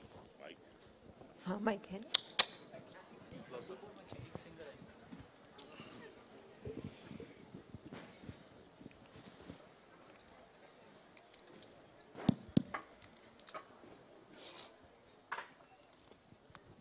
Good evening. Hello. I know it's been a long day, but now we are going into a very dark place. Darker than the night outside. Full of villains, all kinds of baddies. One is sitting right here. The good thing about them is that they're only on paper. And they're not going to hurt us. But we shall learn about how they think, what they did, and why they did what they did on screen, of course. Most of the baddies were good men, included. So, so let's take this forward. I'm going to start with talking about the book, and then we'll go into real life. Pure Evil, the Batman of Bollywood. And Sriram Raghavan says, here you will meet a range of thugs and femme fatales. Be warned. So, Balaji, I want to ask you, why baddies? I mean, everybody writes on heroes and heroines. Why baddies? Are they role models? Well, the first 3 books of mine were all about the good men. R.D. Burman, S.D. Burman, Gata Rahe Mera Dil. So I said, why not do something different? Let's go the other end of the spectrum. But the bigger reason was that HarperCollins and Shantanu Rai Chaudhuri gave me the idea. Why don't you write a book on the villains of Bollywood? And I think somewhere it clicked because there had not been an authentic book on Bollywood villainy thus far. And I grabbed the idea. It was something different. And something different is something good. That's where it started. And tell us about the research. I mean, this book is extensively researched. You have named at least 1,000 films. And I think equal number of baddies playing roles. So how did you research it? How long did it take? Cumulative about, I mean, with breaks in between, of course. Took about 6 years. The journey was about 6 years. Watched about 300 plus films. Interviewed more than 50 Bollywood personalities. Read up a whole lot of biographies. Went to Daryaganj in Delhi and pulled out a whole lot of magazines. You know, sat on the floor out there and, you know, those news vendors. And dug up a whole lot of archival material. That's how the journey was. And but then it was a different thing altogether, putting the whole thing into a story. Where was the story? Okay, I've maybe interviewed all the people, but what is the core story? And that took a while coming because I couldn't figure that out. It took a long time. The structure. The structure. What is it going to be? We'll come to that We'll a little later. Raza Murad Sahab. Shagun? I have Hargun, sorry. Your favorite role, where I am concerned, is in Namak Haram, where you sing that beautiful song, Main Shair Badnaam, right? And I was a little upset when you became a baddie. I said you should have remained a poet. But tell me, what made you delve into the nether regions? A very, very good evening to all of you. बड़ी colourful gathering है, बड़े खूबसूरत चेहरे हैं. इक्का दुक्का चेहरा खूबसूरत दिखाई देता है, लेकिन इतने खूबसूरत चेहरे एक साथ बहुत कम देखने को मिलते. तो आपके सवाल का जवाब मैं ये दूंगा मैडम कि मैं बुरा था नहीं, बुरा बना दिया गया. और इसकी भी एक कहानी है. राज कपूर साहब ने जिस फिल्म का आपने जिक्र किया वो उन्होंने देखी थी, नमक हराम. और मेरी औकात नहीं थी कभी उन तक पहुंचने की. तो एक दिन मैं रणधीर कपूर के साथ शूटिंग कर रहा था. एक मेरी फिल्म थी राम भरोसे. मैंने कहा, Dabboo, do me a favour, please get me introduce to your papa Raj Kapoor. Why do you want to meet Raj Kapoor? I said I would love to meet him. You know, the kind of films which Raj Kapoor makes, you won't fit into it. तो साहब वहीं हमारा पता cut गया। Anyway, वक्त गुजरता रहा और 1980 में जब वो प्रेम रोग की कास्टिंग कर रहे थे, उन्होंने 3:30 बजे अपने प्रोडक्शन मैनेजर को फोन किया और कहा कि ऋषिकेश ने मजदूरों की प्रॉब्लम पर एक फिल्म बनाई थी जिसमें एक शायर था, लंबा सा भारी सी आवाज वाला, क्या नाम है उसका? He said कि रजा मुराद नाम है और आप उनके पिताजी मुराद साहब के साथ, अच्छा, उनके बेटे हैं, उन्हें बुलाइए। तो इट वॉज क्या कहूं, मेरे पास शब्द नहीं है जब मेरे पास ये मैसेज आया कि राज कपूर साहब ने मुझे बुलाया है। I went to meet him and he was so respectful. रजा साहब, हमारी जहन में सिर्फ इस किरदार के लिए आप हैं, आपके अलावा हमने किसी को नहीं सोचा है जी। आप मना करेंगे तो शायद फिर किसी और के बारे में सोचें, सिर्फ आप ही हैं। एंड आई वॉज वंडरिंग कि मैंने विलन के रूल्स किए नहीं। फिर उन्होंने मुझे नरेशन दिया रोल का। ठाकुर वीरेंद्र प्रताप सिंह ऑफ सुमेरगंज, और कहां वो टूटा फूटा नमक हराम का गंदी बस्तियों में रहने वाला जिंदगी से मायूस शायर, और कहां ये सुमेरगंज का राजा ठाकुर वीरेंद्र प्रताप सिंह। तो खुश होने के बजाय मैं डर गया। मैंने सोचा कि ये कुछ मुझसे ज्यादा एक्सपेक्ट कर रहे हैं, राज कपूर की फिल्म में मेन विलन का रोल दे रहे हैं, तो जो इनकी एक्सपेक्टेशन है उस पे मैं खरा उतर पाऊंगा या नहीं खरा उतर पाऊंगा। तो खुशी से ज्यादा मुझे डर लगा। एंड देन ऑफ कोर्स मैं हॉकी का बहुत बड़ा फैन हूं, तो हॉकी में यहां पंजाब की भी काफी ऑडियंस है, जानते होंगे कि पेनल्टी स्ट्रोक मिलता है। मैंने दिल में सोचा, मैंने कहा रजा मुराद, तेरी जिंदगी में ये पेनल्टी स्ट्रोक मिला है और इसे तो गोल में कन्वर्ट होना ही चाहिए किसी भी हालत में। And then I give my 100%, and he was a perfectionist. और ये बात बहुत कम लोग जानते हैं, या शायद कोई भी ना जानता हो आप में से, कि हर शॉट के वो 2 टेक लेते थे, 2 ओके टेक लेते थे। एक लैब में जाता था और एक उनके पास रहता था। उन्होंने कहा कि मेरे कुछ फिल्मों के नेगेटिव्स जल गए थे लैब में, तो just to be on the safe side एक नेगेटिव मैं अपने पास भी रखता हूं कि अगर कभी कोई हादसा पेश आया तो मेरे पास मेरा मटेरियल होना चाहिए। और बात सिर्फ उन्होंने कहा पैसे की नहीं है, ये इसमें हमारा खून पसीना, हमारी मेहनत लगती है।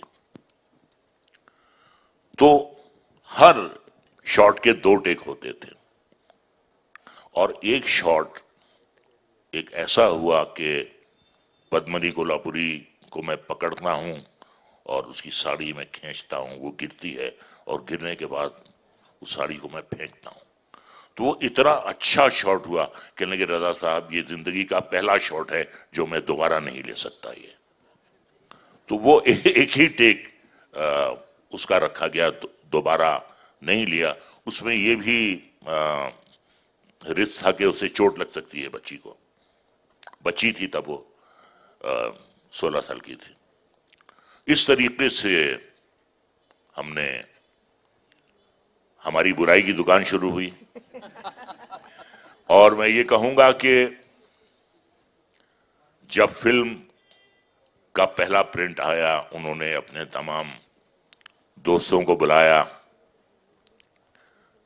जब प्रोजेक्शन खत्म हुआ तो मुझे उन्होंने अपने साथ खड़ा किया और कहा रजा साहब, बहुत से हमारे यहां दोस्त हैं जो आपके फेवर में बिल्कुल नहीं थे। जब हमने आपका नाम लिया तो सबने आपकी मुखालिफत की, हमारे तीनों बेटों ने भी कीजिए, इन्होंने भी की, पूछिए इनसे आप। खैर, हमने यही कहा साहब हमारी आंख है, ये रोल तो रजा साहब करेंगे। तो मैं ये कहता हूं कि कई बार तकदीर, प्रोविडेंस, लक आपके दरवाजे पर आकर दस्तक देती है। बहुत कम ऐसा होता है, लेकिन जब दस्तक देती है, जब एक अपॉर्चुनिटी गोल्डन आ रही है, तो फिर उसको मिस नहीं करना चाहिए। आप 100% दीजिए इररिस्पेक्टिव ऑफ द रिजल्ट क्या होना है, क्या नहीं होना है। तो ऐसा ही हुआ। फिर फौरन उन्होंने राम तेरी गंगा मैली की शुरुआत कर दी। उसमें भी उन्होंने हमें मेन विलन का रोल दिया, और इस तरीके से जो बैक टू बैक 2 फिल्में उनके साथ हमने की, दोनों फिल्में चली, तो फिर वहां से बुराई की दुकान जो है परवान चढ़ी और आज तक चल रही है। पर आपने तो बहुत सारे रोल्स किए हैं, डकायत का रोल किया है और फिर पॉलिटिशियन का रोल किया है, सब विलेनस, इंटायरली विलेनस। तो ये हर एक रोल को आप अप्रोच कैसे करते हैं? मतलब आप डकायत को स्टडी करते हैं, पॉलिटिशियन को स्टडी करते हैं? पॉलिटिशियंस को तो स्टडी करने की जरूरत नहीं होती है। रोज आप अखबार पढ़ते हैं, रोज आप यूट्यूब देखते हैं, तो वो स्टडी जो है, वो जो स्टडिंग चैप्टर है, वो तो अपने आप हो जाता है। जहां तक डाकुओं का सवाल है, देखिए फिल्मों में जिस तरीके से दिखाया जाता है कि डाकू जो है घोड़े पे सवार है और उसके माथे पर एक तिलक है और वो जय मां भवानी के नारे लगा रहा है, ये एक क्लीशेड एक रूप हो गया है डाकू का।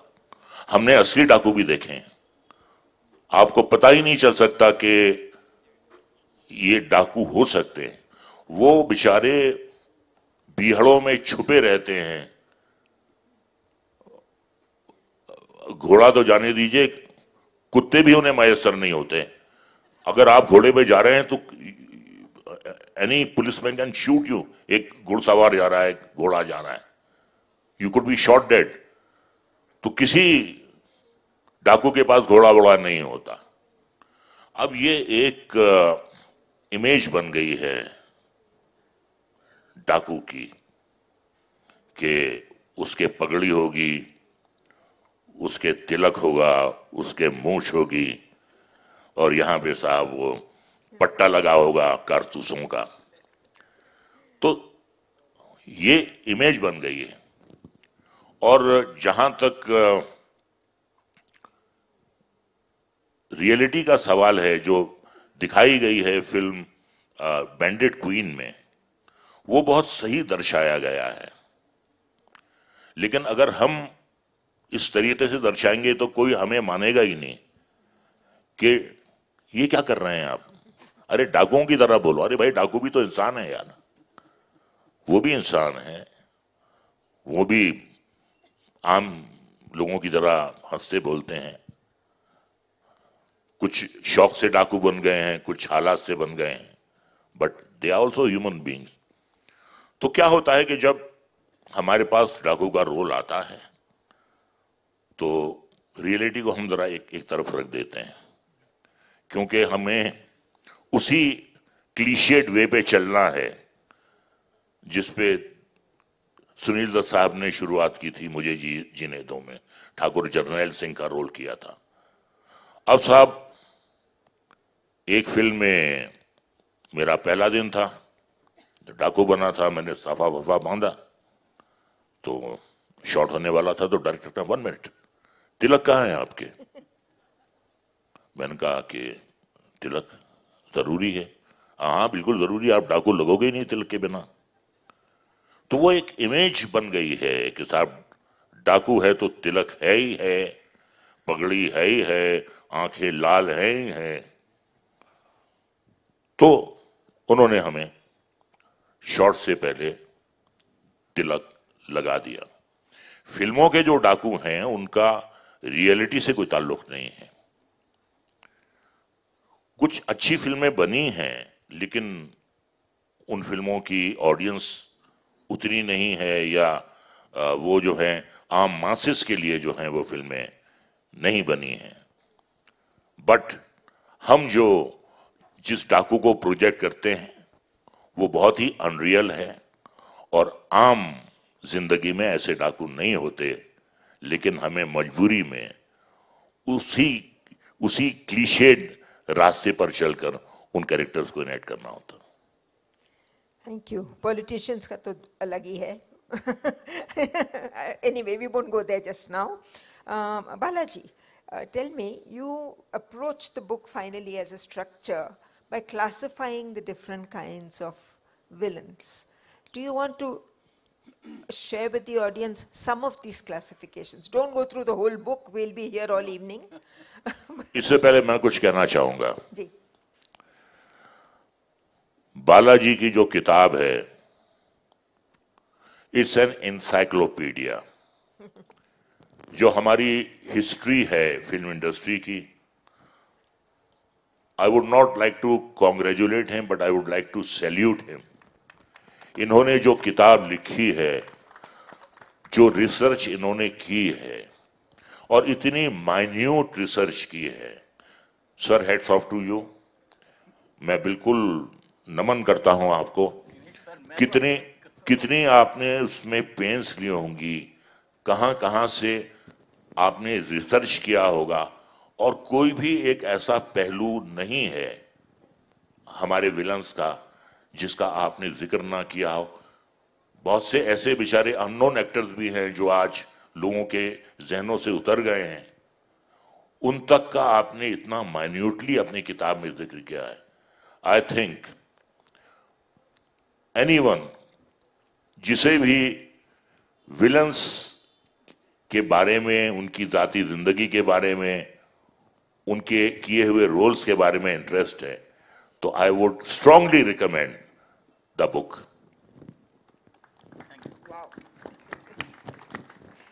Thank you, sir. I'm grateful to you for your feedback. About the classification, it was basically on two axes. One is the timeline, the decades, and the second is the various types. Because not all forms of villainy is visible in all the decades. So the broad classifications are basically your personal villains, like Vishwasghat, jo thagte hain, jo business rivals, your friends or cheating spouses, वैसे एक हैं. Then things like foreigners as a villains, which starts with British and comes to Pakistanis, with Chinese, you know, हकीकत के बाद Chinese, उसके बाद Pakistanis, all that. And then comes things like your dacoits and the zamindars, right? Then comes the politicians and the corrupt policemen. And then comes the mafia, which started in the 1950s, and they changed into smugglers in the 1960s. And then comes, of course, the trickster thieves and the Mumbai Don, Bhai, जो वैसे होता है ना, films like Satya और सदाशिव अमरपुरकर साहब ने जो की थी, और अर्ध सत्या में.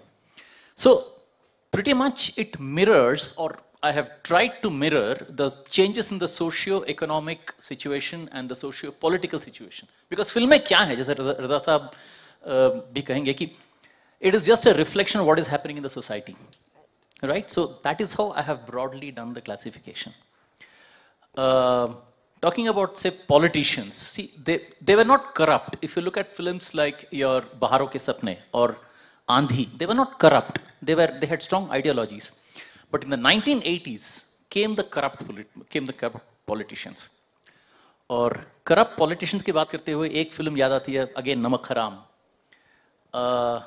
बातचीत के साथ एक तो थोड़ा बहुत म्यूजिक हो जाए तो चलेगा? नहीं? एक गाना याद आया उनके फिल्म में अबाउट अ करप्ट. वो करप्ट नहीं था, लेकिन करप्ट बना दिया गया गाने से. वो झूठा है, वोट ना उसको देना. सर आप ही गा देंगे. नोट भी दे तो वोट ना उसको देना. हम करते हैं सेवा, वो खाता है मेवा, नाम ना उसका लेना. वो झूठा है, वोट ना उसको देना. ये जो अपना लीडर है, शेर नहीं वो गीदड़ है, छुप कर रिश्वत खाता है, रोज सिनेमा जाता है, उसका नाम ना देना. ये जी जी बिल्कुल जी. So that's about my classification. But I just wanted to ask you कि Did you have any role models yourself among the villains? Did you look up to some of the villains for the way they approached villainy, the way they portrayed it on screen? मुझसे ये सवाल किया गया था कि आप अपने 3 favourite villains का नाम बताएं। मैंने कहा मेरे 3 फेवरेट विलन्स हैं प्राण साहब और प्राण साहब। Agree. उसकी वजह है I had the privilege of working with Mr. Pran Sahab in 21 films. I have yet to see a person with such amount of dedication, punctuality, observation. अक्सर ऐसा होता था कि अगर 9 बजे की शिफ्ट है और आप 9:05 पर सेट पर आए हैं तो प्राण साहब की गाड़ी खड़ी है। आजकल बहुत आसानियां हो गई हैं। मेरी बहुत 2 अच्छी खूबसूरत कलीग बैठी हुई हैं सामने, दिव्या दत्ता और Rajeshwari Sachdev, and I had the privilege of working with both of them. मैं अपने शुरुआती दौर की बात कर रहा हूं। ना तो वैनिटी वैन होती थी, ना एसी फ्लोर्स होते थे, ना वो होते थे बाउंसर्स होते थे हमारी सुरक्षा के लिए, और ना ही मॉनिटर होता था कि हमने कोई गलती की या नहीं। ऐसी ह्यूमिड कंडीशंस में प्राण साहब फुल अपने गेटअप में, दाढ़ी, विग, मूंछ और वो हैवी उनकी जो कॉस्ट्यूम्स होती थी, 9 बजे आकर सेट पर बैठ जाते थे। डायरेक्टर कहता था प्राण साहब अभी आपका काम नहीं कहने के, मुझे देखने दीजिए। So like a student he used to watch the other actors. उसके बाद ये भी होता था कई बार कि प्राण साहब कल आप लंच के बाद आइए। आपका क्या करूंगा मैं लंच तक घर में, मैं आ जाता हूं सुबह। फिर सुबह आएंगे और पूरा अपना मेकअप गेटअप करके रेडी रहेंगे। ये उनका डेडिकेशन था। और एक लाइन जो हमेशा मुझे उनकी याद आती है, मैंने कहा प्राण साहब क्या रीजन है आपका जो इतनी लंबी आपने इनिंग्स खेली हैं and nobody has ever come even close second to you, so what is the reason? कहते हैं रजा, इसका एक ही रीजन है कि मैंने बेईमानी का काम भी बहुत ईमानदारी से किया है। तो वो प्राण साहब थे, he is my role model. I have not seen anybody in this film industry जो अपने, जैसा कि मैंने आपसे पहले कहा कि सेट पर बैठना मुश्किल होता था, आदमी पसीने से शराबोर हो जाता था, फैंस नहीं होते थे, एसी नहीं होता था, कुछ नहीं होता था। वो प्राण साहब थे और बड़े उन्होंने डिफरेंट टाइप के रोल्स किए। बंगाली का भी किया उन्होंने, पंजाबी का भी किया, साउथ इंडियन के भी किए। So, he has always been my inspiration. Although I am a product of Film and Television Institute of India, वहाँ से मैंने 1971 में I passed out. लेकिन वहाँ हमने इतना नहीं सीखा जितना हमने अपने सीनियर्स के साथ सीखा है कि डेडिकेशन क्या होता है। एंड सो हम्बल, कभी उन्हें मैंने गुस्से में नहीं देखा, कभी एजिटेटेड नहीं देखा। और जो सबसे बड़ी कामयाबी है प्राण साहब की कि 1950 के बाद माँ बाप ने अपने बच्चों का नाम प्राण रखना बंद कर दिया। You want find a single human being और रादर अ सिंगल मेल जो 70 इयर्स का हो और उसका नाम प्राण हो। कुछ पुराने हैं 1945 या 1946 की पैदावार है, एक आध उनमें कोई प्राण इक्का दुक्का निकल आता है, लेकिन बाकायदा ये सर्वे किया गया था कि 1950 के बाद किसी भी माँ बाप ने अपने बच्चों का नाम प्राण नहीं रखा. And that was a very एक उनकी जिंदगी में एक बहुत बड़ा इनकलाब आया as an actor.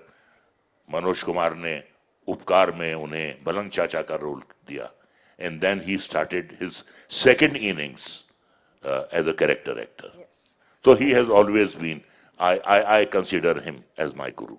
Wonderful. I completely agree with you. I'm a big admirer of Pran Sahib.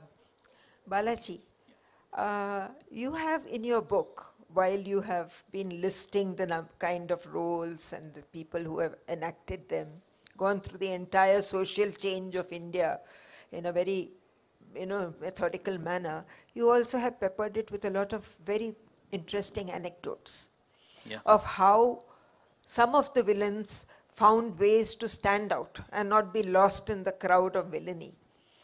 Tell us some of those incidents. Mogambo, for example. Yeah. Mogambo was actually based on a Clark Gable film of the 1950s, so wahan se naam aaya. And then the blonde wig was there to show the foreign connect, because he comes into the category of a foreigner villain.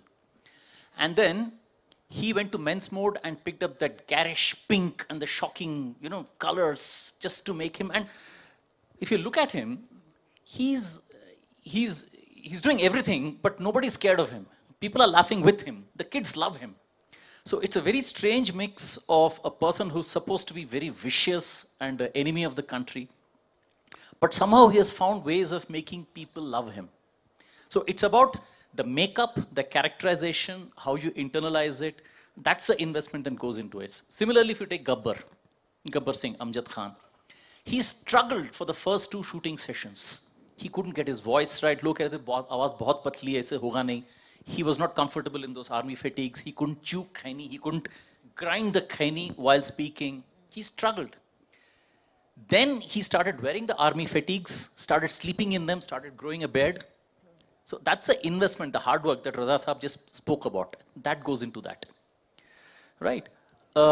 That's what, because they try to bring something, and I think it's a sum total of how they visualize. For example, even I'll take a smaller example. Govind Namdev, उन्होंने भाव झावले का जो role किया सत्या में, he's Satya's boss. Now you can read in the book in terms of how he took various cutouts, newspaper cutouts, बहुत सारे cutting ले के. For example, he says, how do Marathis speak? How to speak? They have some strange quirks, some strange body language. Sab unhone internalize kiya. So it's about how you observe, how you internalize, and then how your costume and the way of dialogue delivery, the cadence, because every Indian language has a specific cadence. You've also interviewed quite a few people, including, there's a lovely story about Danny. Yeah. Why don't you share that? Oh, there are many stories about Danny in terms of how the Kancha China name came about. So there was this young boy who would chase Danny in his car every day morning. पीछे भागता था, फिर signal से गाड़ी निकल जाती थी. And that boy used to call him Kancha, because he had that mongoloid looks. And Kancha. So फिर set में बैठे उसका नाम क्या होना चाहिए? तो नाम ढूंढ रहे. Suddenly then, अरे वो जो बच्चा मेरे पीछे भाग के आता है, Kancha China कर दो. Chinese for China, Kancha, right? So Kancha China. पता नहीं कहाँ से नाम आ जाता है वैसे. And another interesting anecdote that Danny Saab related to me, that he said, both Mr. Bachchan and I had been in the industry for 18 years. लेकिन कभी एक scene में एक साथ हम नजर नहीं आए. After 18 years of each of us having been in the industry, they started almost at the same time. The first time we came together was in Agnipath. That was the first time, and he says how it happened is, I asked the assistant director to give me the dialogues. मुझे याद करना था. फिर मैंने देखा कि मेरे पास dialogues नहीं है. I got very agitated. I started shouting at the assistant director, कहाँ मेरा dialogue? I was supposed to get it. Then the door knocks. He opens it. Mr. Bachchan is standing there. He said, क्या बात है? Why are you getting angry? He said, no sir, I've got a copy of the dialogues. Chalo, let's rehearse it together. And he said, I was bowled over by the calm and composure of Mr. Bachchan. So that was the first film they came. ऐसे बहुत सारे anecdotes हैं. And I was really privileged to meet so many of नहीं them. बहुत मैं अच्छे कुछ हैं। कहना चाहूंगा, I'm sorry. हाँ जी जरूर। क्योंकि डैनी का जिक्र हुआ है. He was 1 year senior to me in FTII. He had joined the FTII in 1968. मैंने 69 में किया ज्वाइन. तो एक साथ हम लोग साथ थे वहाँ. And Jaya was Danny's classmate, colleague.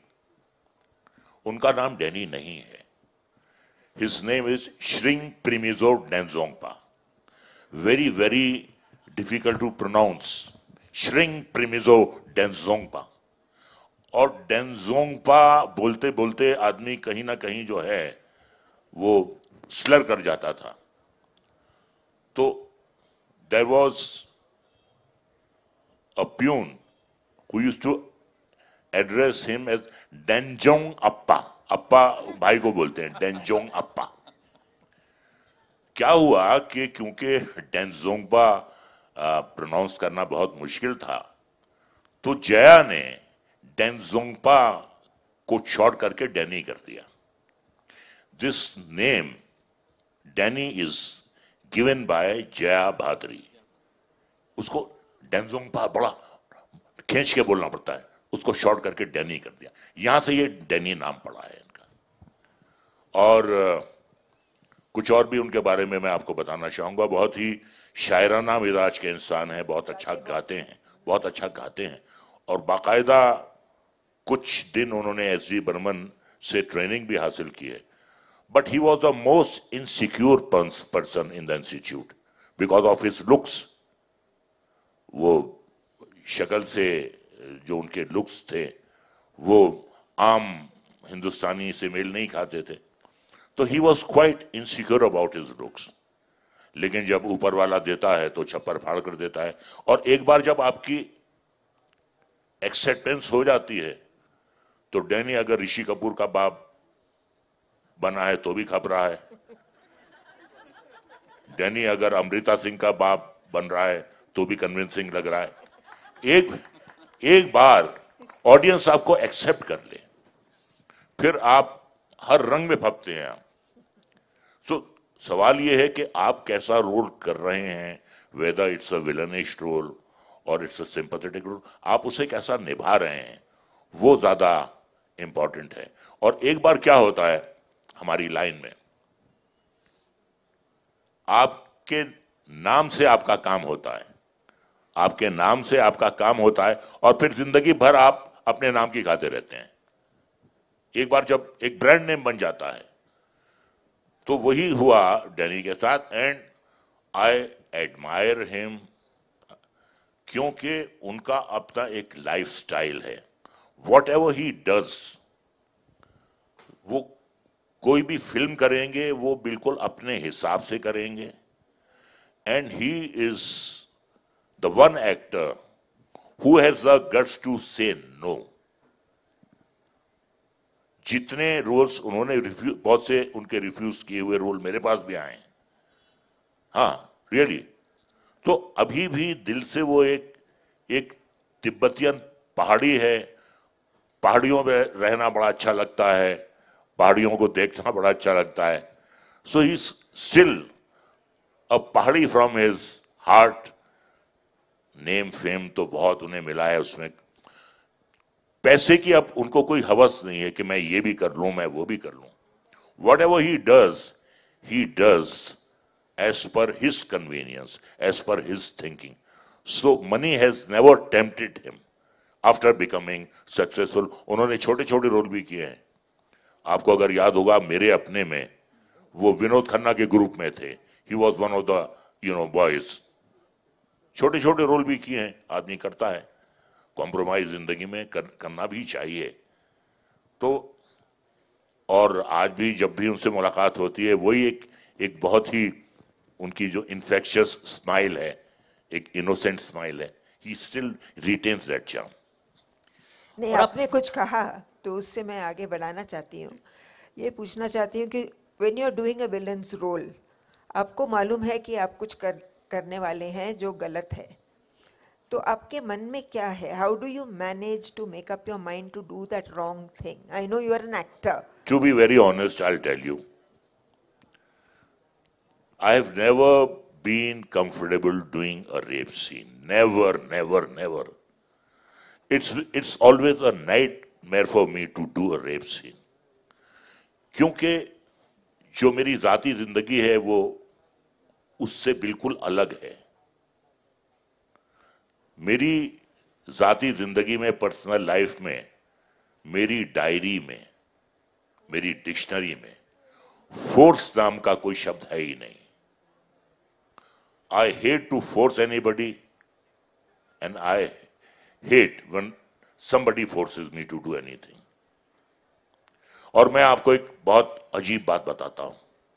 जैसा कि मैंने आपसे कहा कि रेप सीन करना मुझे बहुत बुरा लगता था. आप you are forcing yourself upon that innocent, vulnerable girl. लेकिन करना पड़ता है भाई. मत कीजिए. Don't accept the film. मत कीजिए. पहले बोलिए कि मैं रेप सीन नहीं करूंगा, मैं विलन नहीं बनूंगा. कौन बोल रहा है आपसे? एक मेरी जिंदगी में बहुत ही मुश्किल लम्हा पेश आया. ये बात शायद आप में से कोई ना जानता हो. एक फिल्म में उसका जिक्र आपने भी किया है. एक फिल्म थी डाकू हसीना. उसमें आई played a zamindar who rapes the girl played by Zeenat Aman. और जब रोल मुझे सुनाया गया था तो हीरोइन कोई और थी. जब ये प्रोजेक्ट मेरे पास आया और उसके बाद हीरोइन चेंज हुई. I had signed the agreement, I had taken the advance amount also. उसके बाद जब मैं सेट पर गया तो मुझे पता चला कि आज रेप सीन करना है. And one thing I would like to bring into everybody's knowledge that Zeenat Aman is my first cousin. My mother Liaquat Jahan Begum and Zeenat's father Aman Ullah Khan. They are real brothers, sisters. First cousin. And I said, how would I do it? I said, please किसी और से करवा लीजिए. मैं कैसे करूंगा? How would I do it? कहने के पूरा दारोमदार जो है इस रेप पर ही है. इस रेप के तहत वो डाकू बनती है और वो फिर आपसे इंतकाम लेती है. तो कैसे हम किसी और से करवा सकते हैं? कैसे हम किसी और हेंचमैन से करा सकते हैं? And I was in a dilemma. क्या करूं मैं? Then she understood. She came to me. मेरे घर का नाम मुन्ने मियां है. मुन्ने मियां, ये जो कुछ भी हम करें it's not make believe. Don't get embarrassed. I am not getting embarrassed. तो तुम क्यों हो रहे हो मुन्ने मियां? It's our job, let's do it. And she was the one who encouraged me, जिससे मुझको पेप दिया. Just imagine raping your, first cousin. It's like a sister. But I had to do it. I had no other option. And then she patted me on my back. Munne Miyan, it was lovely. You did such a great job. You did such a good job. तो भाई ये cinema है, करना पड़ता है. बहुत सी चीजें करनी पड़ती हैं. जो आपका मिजाज नहीं होता है उसके विपरीत भी आपको जाना चाहिए. मुझसे किसी ने थोड़ी कहा कि आप एक्टर बनिए. मैं अपने शौक से बना. तो बात वही है कि either you don't do anything and if you want to do something you give your 100%. तो ऐसे वाकयात भी जिंदगी में होते हैं कि कुछ आप करना नहीं चाहते लेकिन आपको you have to do it. But till date I have never been comfortable doing a rape scene in my life. And it's like a nightmare for me. No, but hats off to you. and to the spirit of the true actor, that you go beyond your own compulsions, your own conscience, telling you that you should not be doing this, but do it because it's a job to be done. I mean, hats off to you. And hats off to the fact that a Heart of Gold can play a villain so convincingly. You know, I think that needs applause. Come on, it's the end of a long day, but let's give him a hand. I think, I salute you, sir. I salute you. Balaji, to get back to the book, you know, I know it's very, I mean, we all know that there is a blurring between black and white. We live in the area of grey nowadays, right? And you have talked about the anti-hero. I mean, you stopped talking about villains, and there's a whole chapter on the anti-hero. So tell us, what is the difference that you found between a villain and the anti-hero? Villain का मकसद गलत होता है, उसका काम गलत होता है. एंटी हीरो का मकसद अच्छा होता है, लेकिन तरीके गलत होते हैं. So there is a justification to it, right? आप कोई भी पिक्चर ले लीजिए, मेरे अपने ग्रेजुएट्स पढ़ना चाहते हैं, कॉलेज ने निकाल दिया उनको, right? और टेक दीवार, जंजीर, एंड जंजीर जो है, the legacy still runs. He's an empowered person, कुछ नहीं कर पा रहा है, right? और दीवार, दर दर के ठोकरे खाई उसने. और त्रिशूल, उसकी कोई गलती नहीं थी, उस आदमी ने, you know, उसकी माँ को छोड़ के चला गया. So there is this revenge, either a personal revenge or a systemic revenge. So that's what makes it anti-hero. Now, this is not to be confused with the various shades of grey that have evolved in the last 20 years. That is different. What has evolved in the last 20 years is situational villainy, right? जब हमें गुस्सा आता है, तो हम गलत काम करते हैं. जब अच्छा लगता है, तो हम अच्छे काम करते हैं. That is different. So the anti-hero is different. The shades of grey is more real, more palpable, what we can connect, like with people like you and me. I don't want this, because I was with Femina, I don't want people to think I think only men can be villains. What about the women who played your villainesses? Were they more deadly than the male? Okay, I hope I won't get beaten up by the ladies, but they say, एक कहावत है ना, ये मैंने नहीं कहा, किसी और ने कहा, मैं सिर्फ दोहरा रहा हूँ. The female of the species are deadlier than the male. That's what I asked. सास बहू के किस्से तो है ही हैं. ललिता पवार जी होती थी, right? और Nadira in what is that film? दिल अपना और प्रीत पराई तो होते ही थे. But imagine a woman going all the way to the marriage altar, marrying that guy, getting into a jeep, माँ काली मंदिर के सामने गाड़ी रोक के एकदम जोर से आके उसको ठोक के उसको मार दिया. 25 साल बाद या 20 साल बाद the reincarnation of that guy उसको भी मारने को चली थी. मतलब उसका जी नहीं भरा था. She can commit the same murder on the same person, reborn twice. She can do that. अब इसको क्या कहेंगे आप? Deadlier than the male. Deadlier than the male. हाँ, ये मैंने नहीं कहा, आपने कहा, ठीक है? उससे याद आया, उस फिल्म के एक बहुत मशहूर बहुत गाना है. तो we have Hargun Kaur with us, a very good singer. उसका उस फिल्म का बहुत एक फेमस गाना, उसका 2 लाइन गा देंगे आप? हाँ हाँ, एक हसीना थी. A very good evening, everyone. I feel so fortunate to be on the same panel and share stage with such accomplished artists, Raza Sahab, Balaji sir, Satya ma'am, and Karz is the movie that sir is talking about, and Dar Dara, Dar Dara, Dar Dara, hey, Dar Dara, da, ek hasina thi. Can I have you all clapping? 2, 3, 1, 2, 3, 4. एक हसीना थी, एक दीवाना था, क्या उम्र, क्या समा, क्या ज़माना था.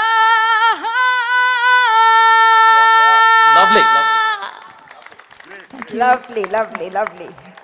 सबको जगा दिया आपने. ठंड भूल गए हम. Acha. Now I think we are. How much time do we have? Huh?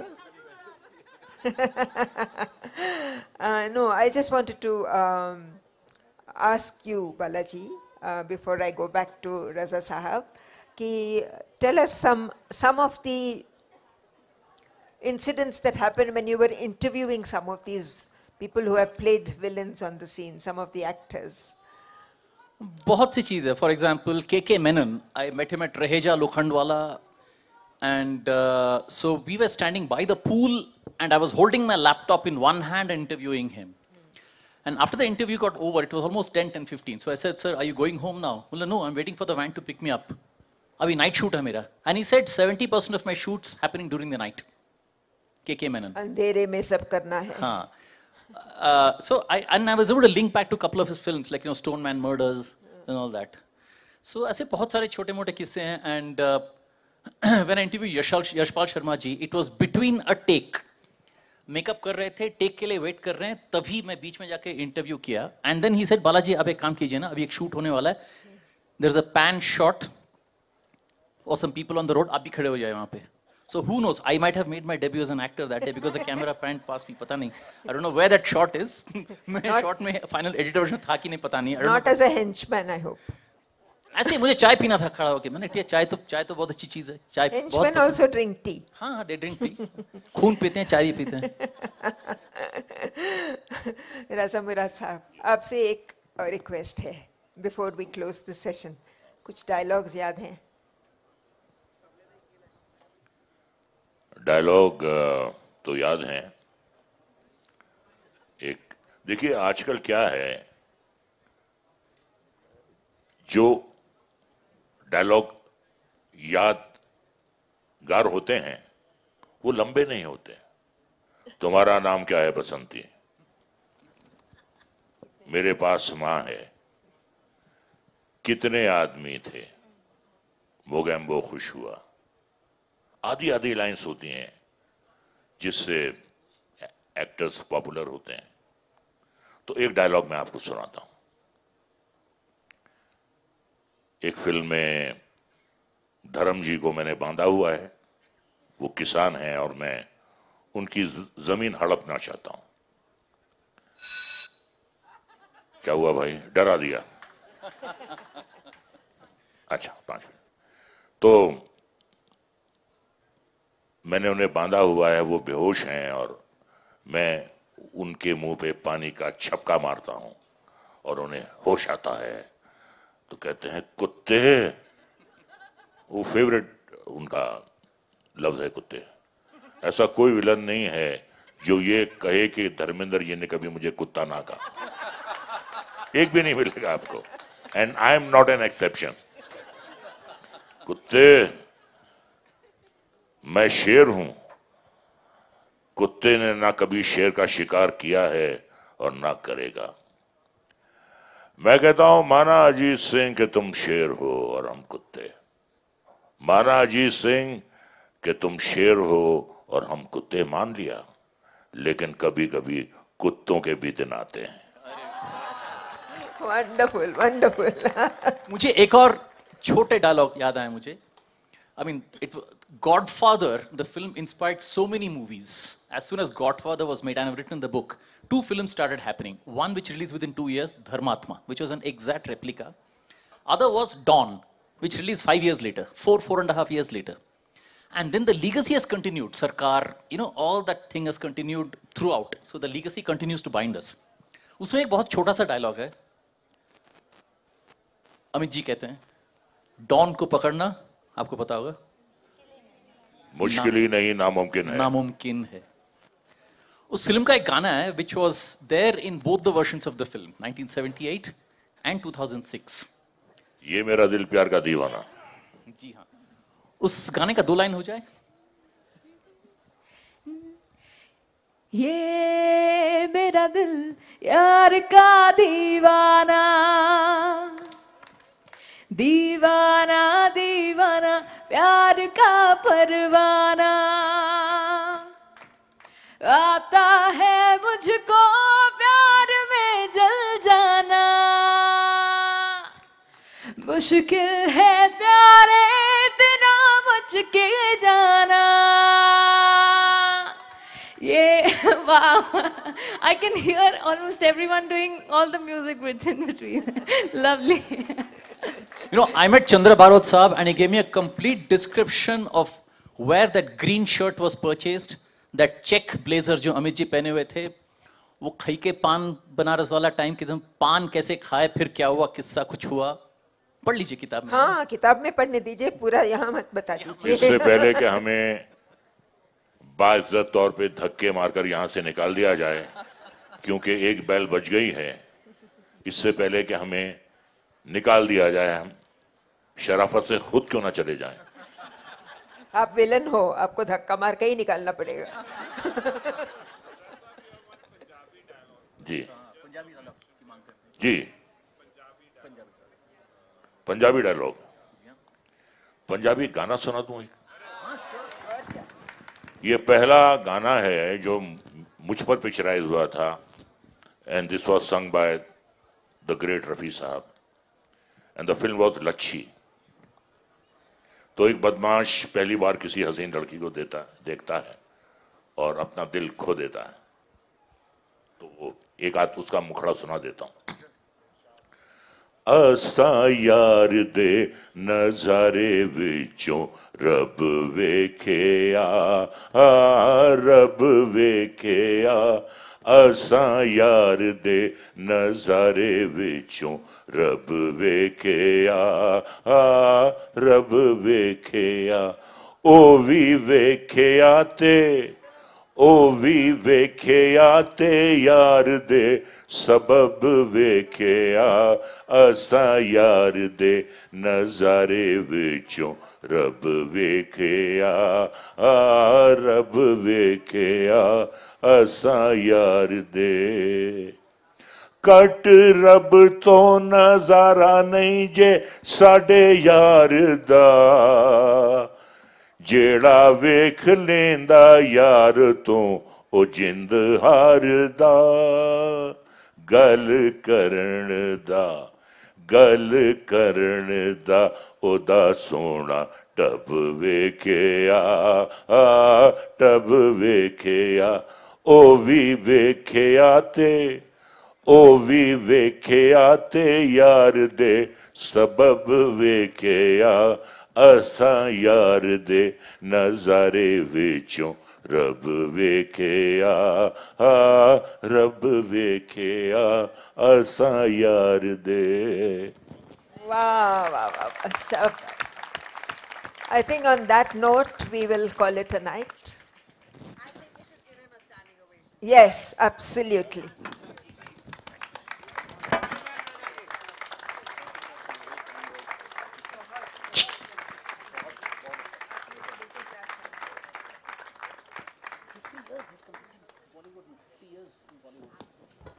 मैं इन्हें करेक्ट करना चाह रहा हूं. ये कह रहे थे इनसे कि मैंने बॉलीवुड में 50 इयर्स कंप्लीट किए हैं. थोड़ा सा करेक्शन है, 50 नहीं 51 इयर्स कंप्लीट कर चुका.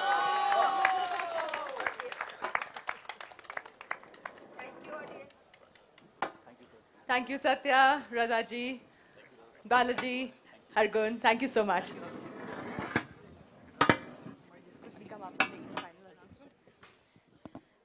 We're all breaking up now for cocktails, but please come right back. Bring your drinks here because there's a performance by none other than Hargun right here. Yeah, there's a concert.